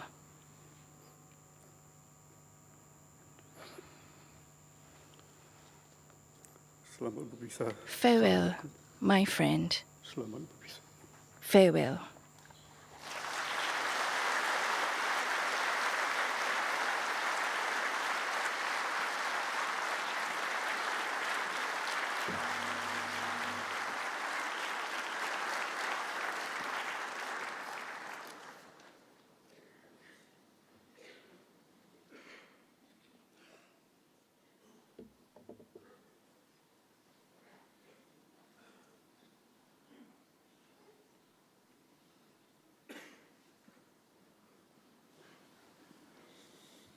Mr. G. Muthu Kumarasamy, trade unionist, will now deliver his eulogy.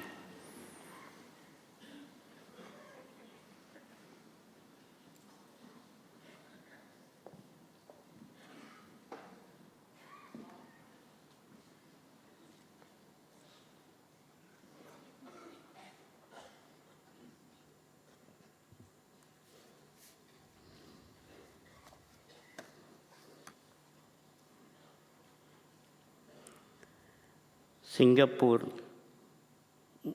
முன்னாள் பிரதமர் திரு Lee Kuan யூவை பற்றி சிங்கப்பூரின் முன்னாள் சில வரிகளை A few words about Singapore's former Prime Minister, Mr. Lee Kuan Yew. Thank you for the opportunity given to me to say a few words. There is so much to talk about Mr. Lee. Not only an outstanding human being, but an outstanding father as far as I know. When I first saw him, I was very proud. Today, I'm standing here not only as a laborer, but a trade unionist leader. That glory is credited to him. When I was young, my father would often tell me about Mr. Lee. Because of him, our Indian community has progressed.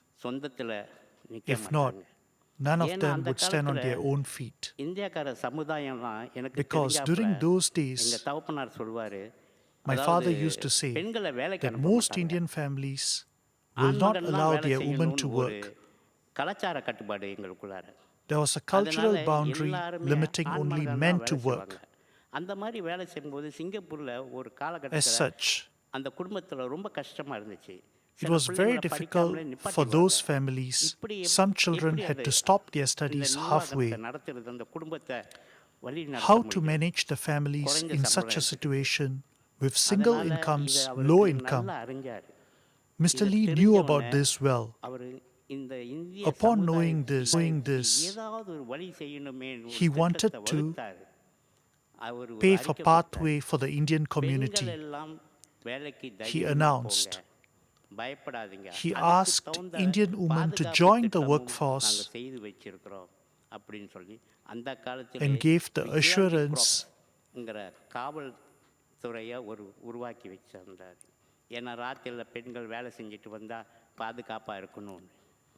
he wanted to protect the women who come home from work late in the night.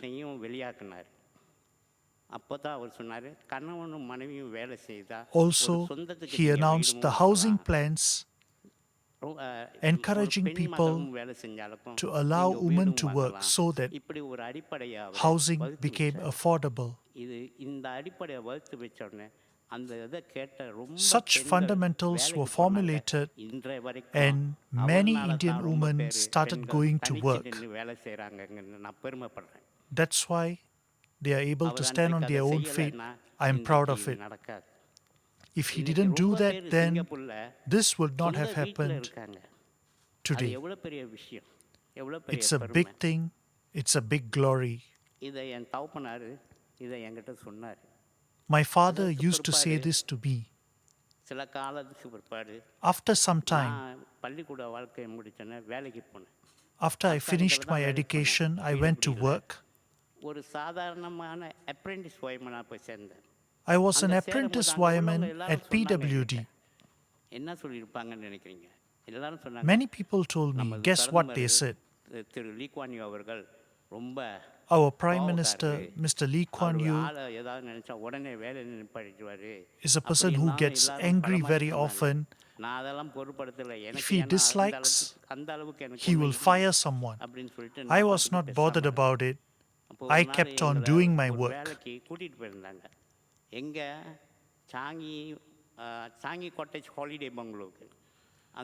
Once they brought me to work at Changi Cottage Holiday Bungalow. When we got there, we serviced the air conditioning system. We didn't know who is coming to stay in that bungalow. We went there because there was work to do. When I was servicing the aircon in that room, I suddenly saw Mr. Lee Kuan Yew enter the room. He gazed upon us. How will you feel? Previously, they warned us that he was a person who gets angry very often. We were scared. We couldn't do anything. Even then, we controlled our minds. We climbed down the ladder. வேலையை முடிச்சிட்டிங்களான்னு He asked us, sir "Have you finished the work?" அதிகாரி "Yes, sir." "Where is your supervisor?" "Outside." "Bring him in." We brought him in. அதிகாரியை கூப்பிட்டு அவர் வார்த்தை சொன்னார் He told my supervisor, அவங்கள செய்ய சொல்லல "I asked you to do the job, not him. Now do it in front of me." அவங்க ஏறி செய்றாங்க He was actually doing it. ஏதான் நினைப்பேன் நான் செய்த வேலை தான் சரியில்லையோ We were confused. We were worried that we had not done the job correctly. அப்பதான் ஒன்றும் சொல்லாம இருந்த உடனே அந்த When we kept quiet, என்னோட சார்ஜ்மேன் அவர் சொன்னாரு கவலைப்படாத my reporting officer told me that he will tell me the meaning later. அந்த நேரத்துல இவரு எல்லாம் முடிஞ்சிட்டு கீழே இறங்கி When வந்து everything was ஒரே completed, வார்த்தையில முடிச்சார் Mr. Lee finished in one sentence. அவர் சொன்னாரு இனிமேலேருந்து From now, சூப்பர்வைசர் சொன்னார் இனிமேலேருந்து உன்னை இஸ்தானாவிலையும் நான் பார்க்கக்கூடாது I must not see you in Istana. Holiday பங்களையும் நான் உன்னை பார்க்க I must not see you in Changi Holiday Bungalow. அந்த Look கண்டிப்பு at வேற யாருக்காவது how கிடைக்குமா மறைஞ்ச என் தகப்பனாருக்கு தான் இது கிடைக்கும் என்னால சொல்ல முடியும் who will get this தகப்பனார் தான் எனக்கு ஒரு strictness? ஊக்கத்தை கொடுத்தார் Only my father who has passed on, அவரை நினைச்சு Mr. Lee Kuan அவரை Yew. நினைச்சு எங்க அப்பா சொல்லி கொடுத்த வாழ்க்கையில இருந்து Till now, I think of him, of what my father said about him. கொள்கையோட இருக்கணும் We அவர் மாதிரி ஒரு must கடமையோட இருக்கணும் live அவர் மாதிரி ஒரு கண்ணீர் with a principle like him, அந்த நிலையில இருந்தனால தான் a நான் இந்த duty, நிலையில commitment like him. அவருடைய philosophy-யோ அவரோட பிரின்சிபலோ என்னைக்கும் அலையாது His philosophy and principle நல்லது தான் செய்தார் doesn't disappear at any point of time. அந்த மாதிரி அவர் செஞ்சு கொடுத்தனால தான் இன்னைக்கு நாங்க Only because he formulated things as such then, we are well off today. தகப்பனா தான் இருந்தார் Also, he was a good father for all the unions. ஒரு மே தினத்துக்கு அவர் அறிக்கை கொடுக்கிறாரு சங்கத்துல In one of his May Day speeches, he urged that employers must be such and employees must be such and the government must be such. All three forces must work in one way. உட்கார்ந்து ஆலோசனை பண்ணி செய்யுங்க You must sit down, discuss and implement. He taught us in detail. Who will teach us like that? அந்த விராவரி சொல்லி கொடுத்தது மட்டும் இல்லாம Apart from teaching us the details, எல்லாம் குறைஞ்ச வருமானவர்களுக்கும் அந்த மே தினத்து அன்னைக்கு அவர் சொன்னாரு on that May Day speech, he urged the low-income workers to come forward, முன்னுக்கு வர்றதுக்கு நல்ல பயிற்சி எல்லாம் இருக்குது நல்ல and படிப்பும் இருக்குது there are a lot of causes for them to come forward and learn and progress. அத போய் படிங்க அப்படினு சொன்னா அத கேட்ட ரொம்ப He asked them to upgrade their skills. Many low-income workers, upon hearing his advice, did so.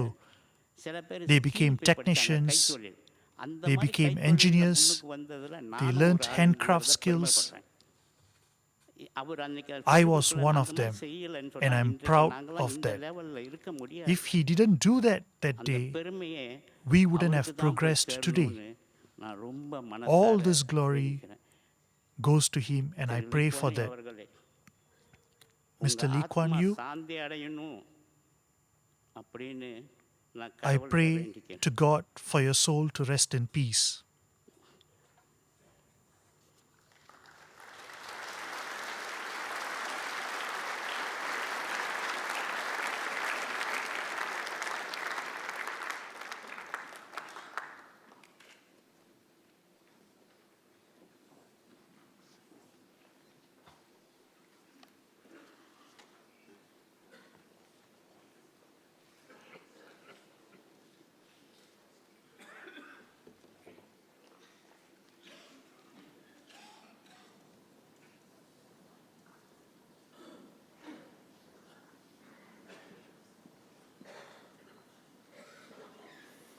Mr. Leong Chun Lun, Tanjong Pagar community leader, will now deliver his eulogy.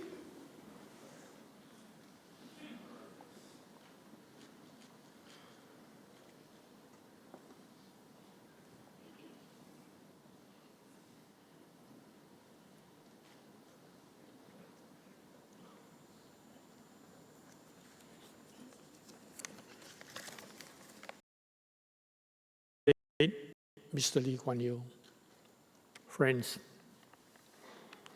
today we mourn the loss of the country's first Prime Minister, Mr. Lee Kuan Yew. I've been a grassroots leader in Tanjong Pagar constituency for 39 years.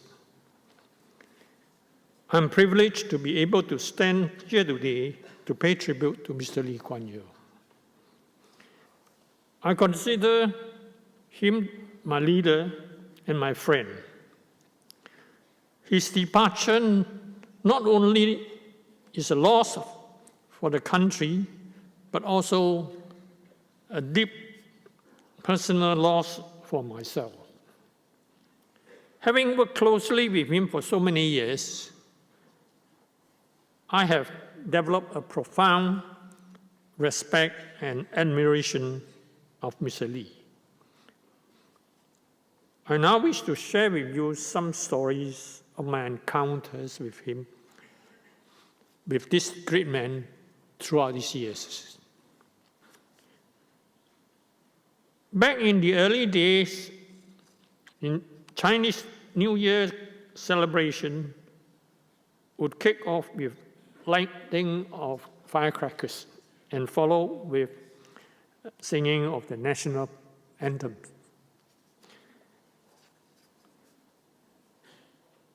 And at a particular case, when the firecrackers has been lit, but they never go off. Getting a bit impatient, the MC decided to carry on and play the national anthem. But the moment that started, the firecracker went off loudly. So it sounded very funny at that time, but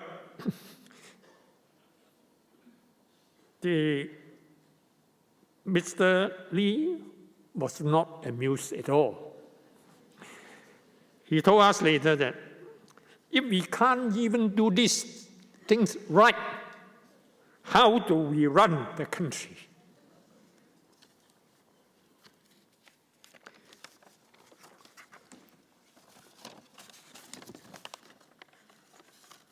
The incident showed us how serious he was about all things concerning Singapore and how he always expected us to do our best. Mr. Lee cared for his people. As at a Tanjong Pagar Family Day function, we had set up a stage for the day's activities. The key officials were sitting on the stage, and the residents were sitting in front of the stage. The place was hot and sunny. Mr. Lee noticed that the residents are perspiring, and he turned around and asked, "What are we going to do about it now?" He was always thinking about the people, and he expected us to put all the interests, our interests above what our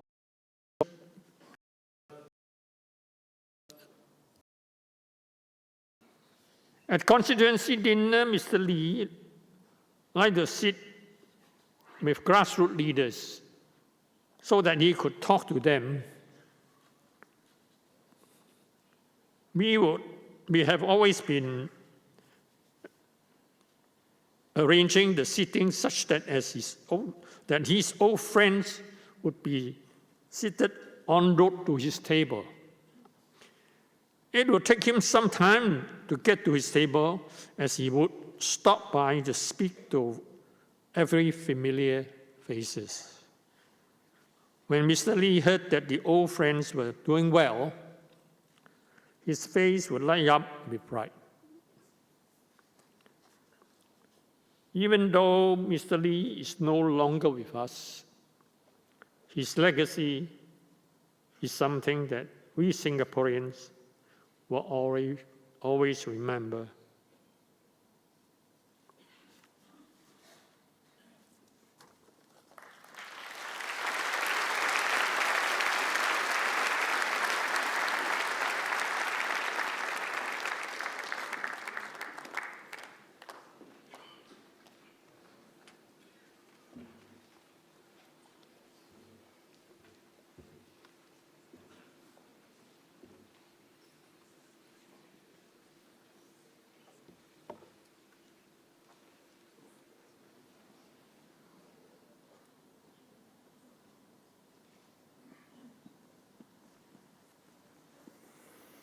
Ms. Cassandra Chu, former journalist, will now deliver her eulogy.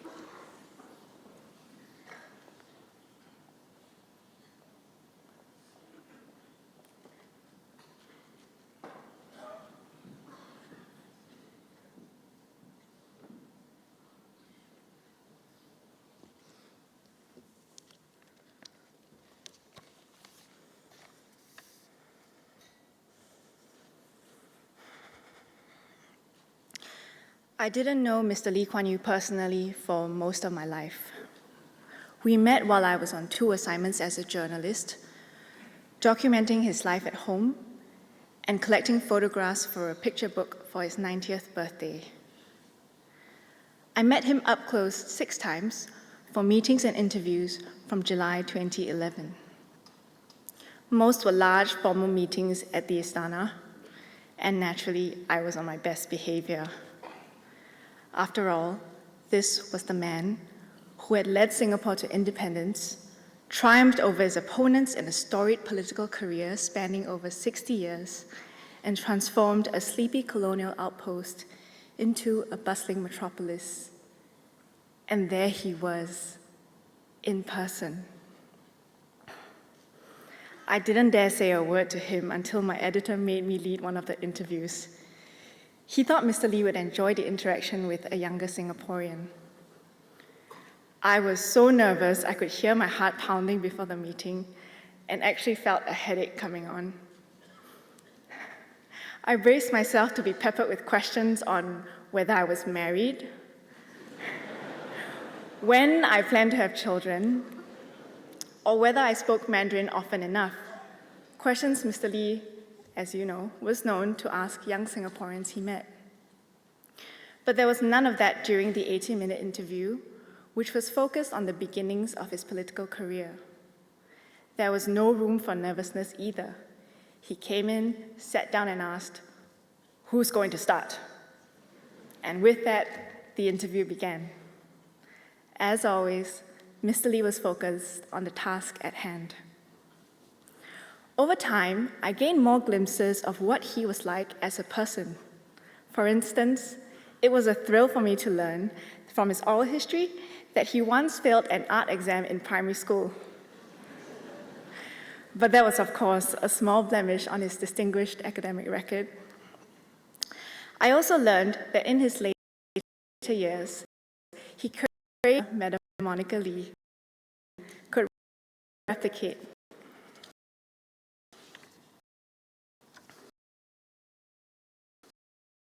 I made at least 8 visits to 38 Oxley Road, where I went into all the rooms.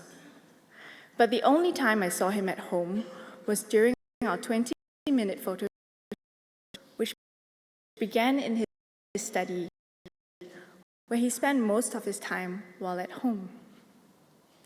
He was in good spirits that day, dressed in a white short-sleeved shirt, dark trousers, and his trademark sports shoes. It looked as if he had been going through his email at his desk, which also had newspapers, magazines, binders of papers, and stationery, all neatly arranged. It was clear that even at home, his focus was on his work. It didn't matter to him that his furniture was more than 60 years old and outdated. They served their purpose, and that was all that mattered.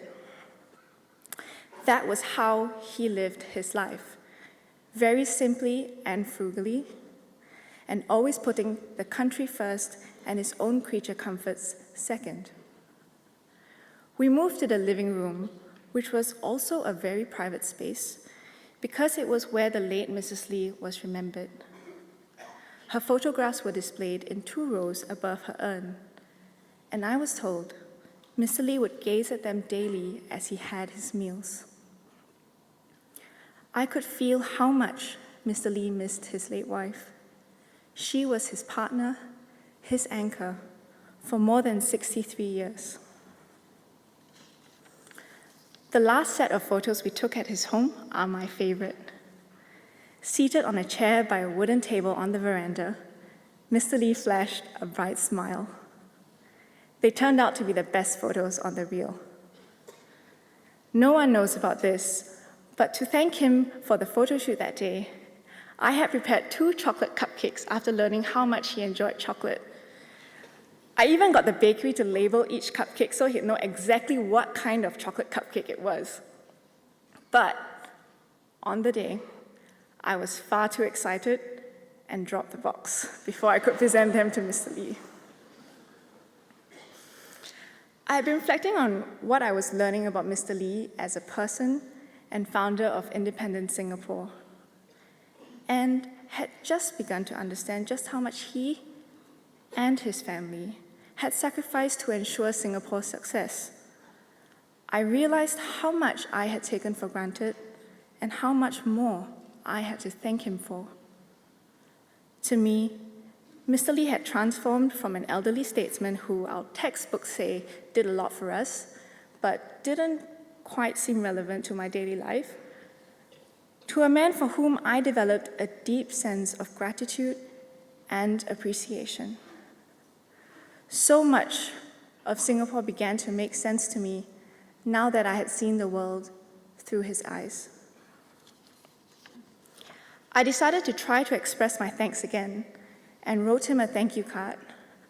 I had so much to say, but didn't know how to say it, and ended up writing 4 simple lines. A few weeks later, I received a reply. True to his personality, his response was brief and to the point. Thank you, he wrote, and signed off as LKY. I was thrilled to have heard back from him, but a little sad that I didn't convey what I felt in my heart. This is my last chance. Mr. Lee, thank you for everything. Some days, I cannot believe how fortunate I am to have been born a Singaporean. We don't have everything, but we have more than most because of your lifelong labor. On behalf of young Singaporeans everywhere, I'd like to say thank you.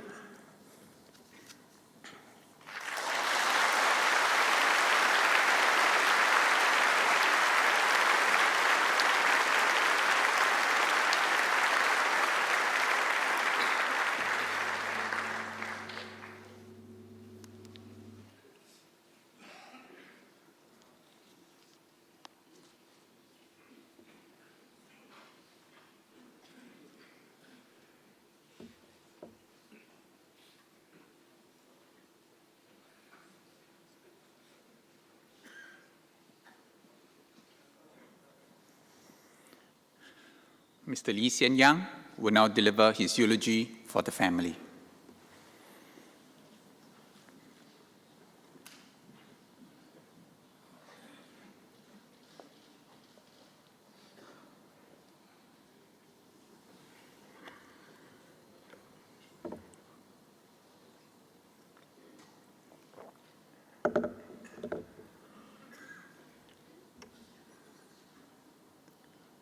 Mr. President, Prime Minister, and members of the Cabinet, distinguished guests here to honor my father, my fellow Singaporeans, and friends of Singapore. Singapore has lost the father to our nation. For my family, we have lost our beloved father and grandfather. We are bereft. I was born in 1957 And for as long as I can remember, Papa was a public figure. As a child, I was only vaguely aware that my father was an orang besar, or VIP in Malay. All little children must think their fathers are special. I do not remember when it dawned on me that he was not just my own special father and not just an ordinary orang besar. He was an extraordinary orang besar. Papa was immersed in his work for much of my childhood. In September 1998, he gave Fern and me our copy of his book, The Singapore Story. In it, he penned a note with a tinge of regret to Young and Fern while I was running around as I described in this book. You grew up while I was running around as I described in this book. Perhaps in different circumstances, he would have been a very successful businessman or an entrepreneur, but he chose to dedicate his life and to serve the people of Singapore and to build a better future for all. He wanted to ensure his 3 children had a normal childhood. He didn't want us to grow up with a sense of privilege and entitlement. As a teenager in secondary school, seeking to assert my independence, I would sometimes ride the public bus. Papa did not object, and my poor security officer had to follow me around the buses. When I was in junior college and keen on outdoor activities, my security officer had to shadow me as I trekked around Pulau Ubin, Pulau Tekong, and canoed around Singapore. But Papa's principles ensured that I had as normal a childhood as possible. And although I think I put out the security detail often, family holidays were happy occasions. We were able to see more of Papa. We didn't go anywhere far away, posh, or exotic. The government rest houses in Fraser's Hill, Cameron Highlands, and later Changi Cottage, a small 2-bedroom seaside bungalow that holds many precious memories for me. Even if once in a while the aircon there doesn't work and we have to call out for help. Golf was Papa's principal recreation and a passion. So golf featured prominently not only on vacations, but also after work in the evenings. The 9-hole course in the Istana grounds provided ample room for us children to find adventure while sea golf. Both Long and I were sent for golf lessons. We learned to hit a long drive from the tee box, but neither of us really took to the game, and we stopped when we grew up. But eventually, Papa too, prompted by Ling, gave up golf. And for exercise, he took to jogging, swimming, stationary cycling, as well as walking. He had read of the benefits of aerobic exercise. He had examined and accepted the evidence, and he had changed his old habits. Papa was like that, firm in his convictions, but open-minded enough to accept fresh evidence and to change, even to sacrifice something he loved and enjoyed, like golf. Like with much else that he had set his mind to do, Papa remained disciplined and exercised regularly, even to the last. In January 1973, when I was 15, Ling and I joined Papa and Mama on a trip to visit Long, who was at university in Cambridge. It was our first family holiday where we traveled so far away. On that trip, Papa and Mama took the family to Stratford-upon-Avon, Shakespeare's birthplace. We watched the Royal Shakespeare Company's production of Coriolanus and toured the usual Shakespearean sites at Stratford. I had assumed that it was just Mama indulging her love for Shakespeare and trying to educate us whilst we were on vacation. But years later, when Papa wrote his memoirs, we realized the hidden meaning this visit held for my parents. They had married secretly in Stratford-upon-Avon in December 1947. When Fern and I married in 1981, Papa was keen to have us live with them at Oxley Road. Mama, perhaps because of her own difficulties living with in-laws as a new bride, and my wife Fern too had reservations. So upon marriage, Fern and I made a home of our own. When my brother Long's first wife, Ming Yang, died in late 1982, leaving Long with two very young children, the family felt the weight of the tragedy. Fern and I wanted to help the family hold together and create some happy occasions to continue to share. Although growing up, all our birthdays, including those of Papa and Mama, remained unmarked and uncelebrated, we began inviting the family to our home for Papa's and Mama's respective birthdays, for which I would cook a simple meal. At the time, the family included my father's father, Kong, Papa and Mama, Ling, Long and his two children. Papa loved a good steak, and he had a Peranakan sweet tooth for desserts. Over time, the group grew larger. The grandchildren had views of their own, and they could be outspoken. They were often ready to engage with Papa on issues of the day. I recall one birthday dinner where Sheng-Wu debated with his yeye till late, long after we had finished dinner, both sides wanting to ensure that the other understood his perspective and point of view. Whilst there have been public celebrations to mark my father's key birthdays, these small, private family celebrations were a source of much joy to him and Mama. It was anticipated for months before and savored in the memory for months after, and was part of the ritual of each passing year.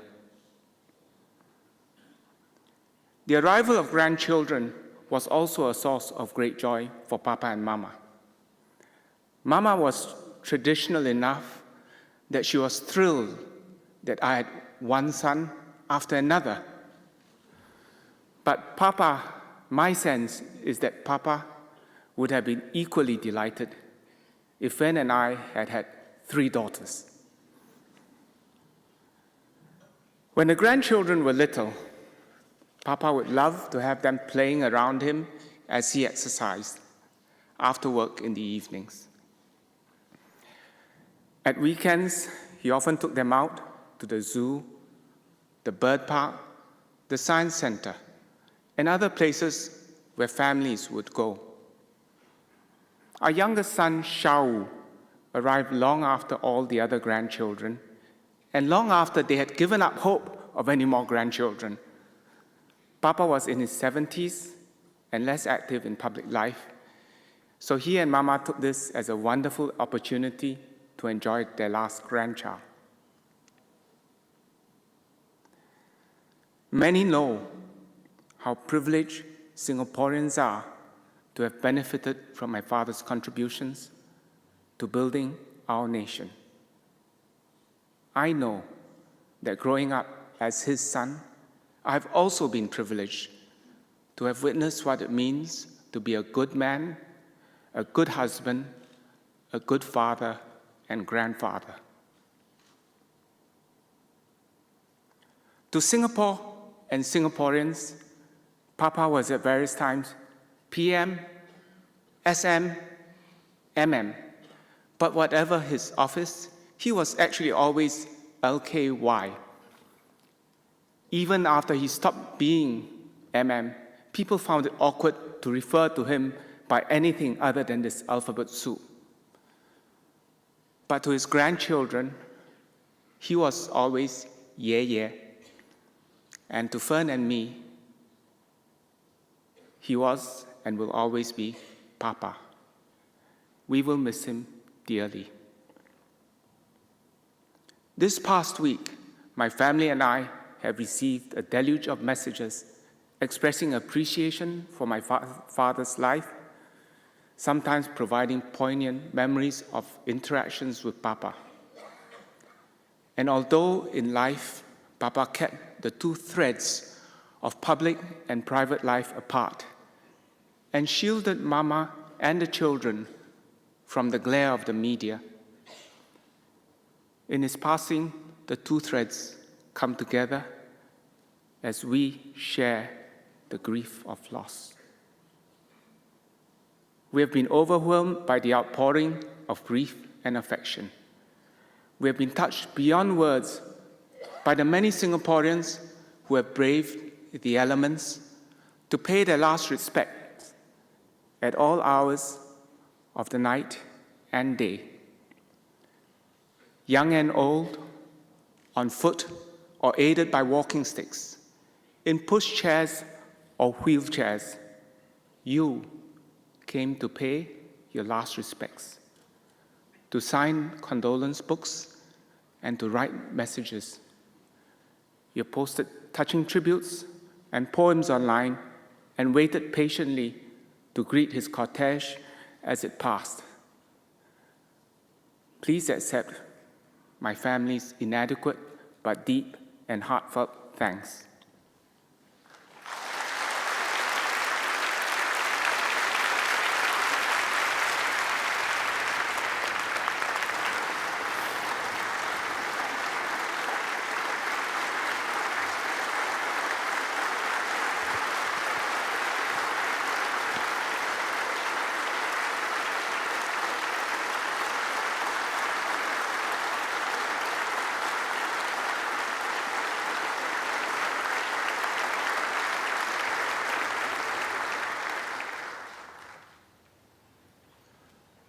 We know our loss is your loss too, and that the loss is deep and keenly felt.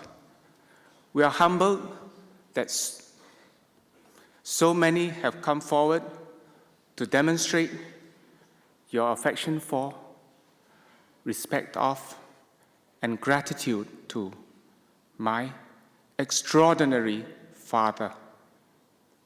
A father we share with Singapore. Farewell, Papa.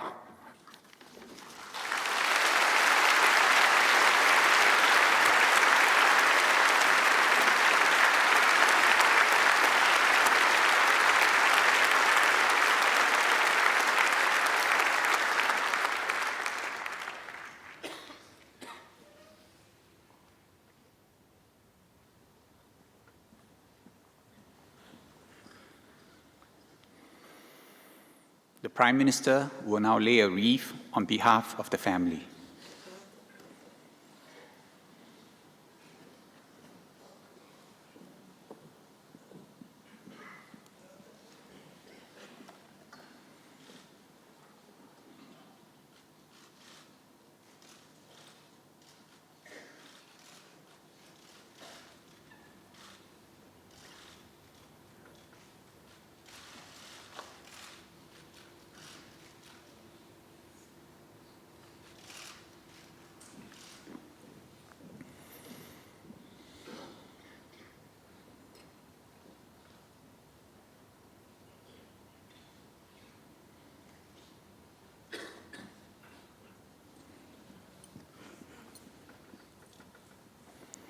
The President will now lay a wreath on behalf of the state.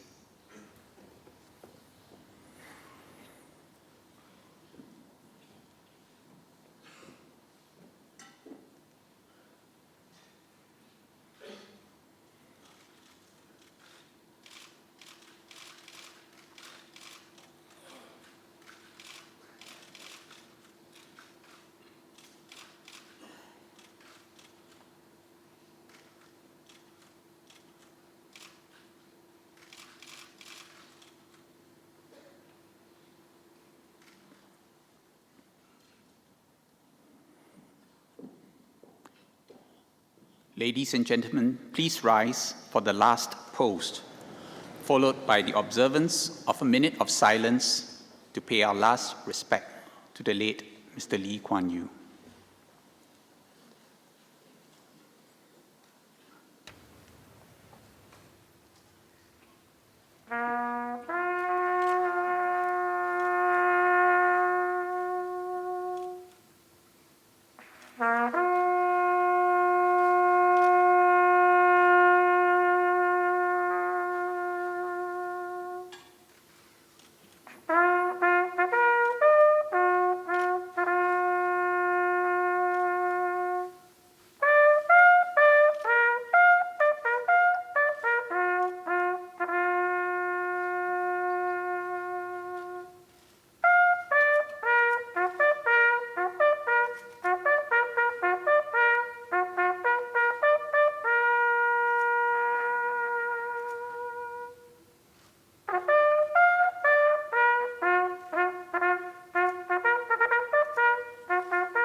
We'll now recite the National Pledge together.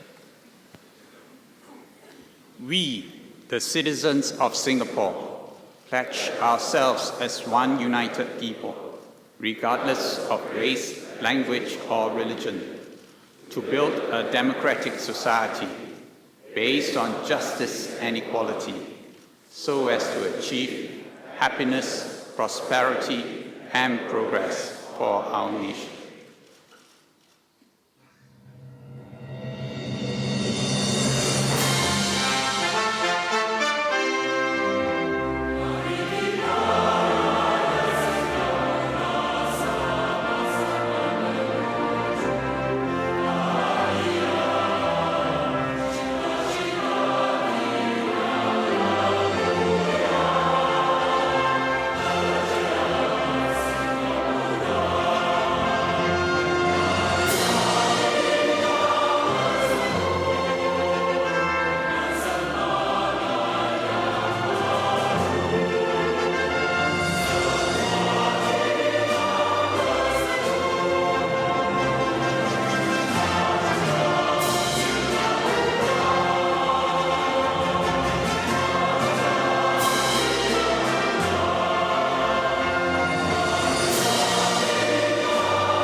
This marks the end of the state funeral service.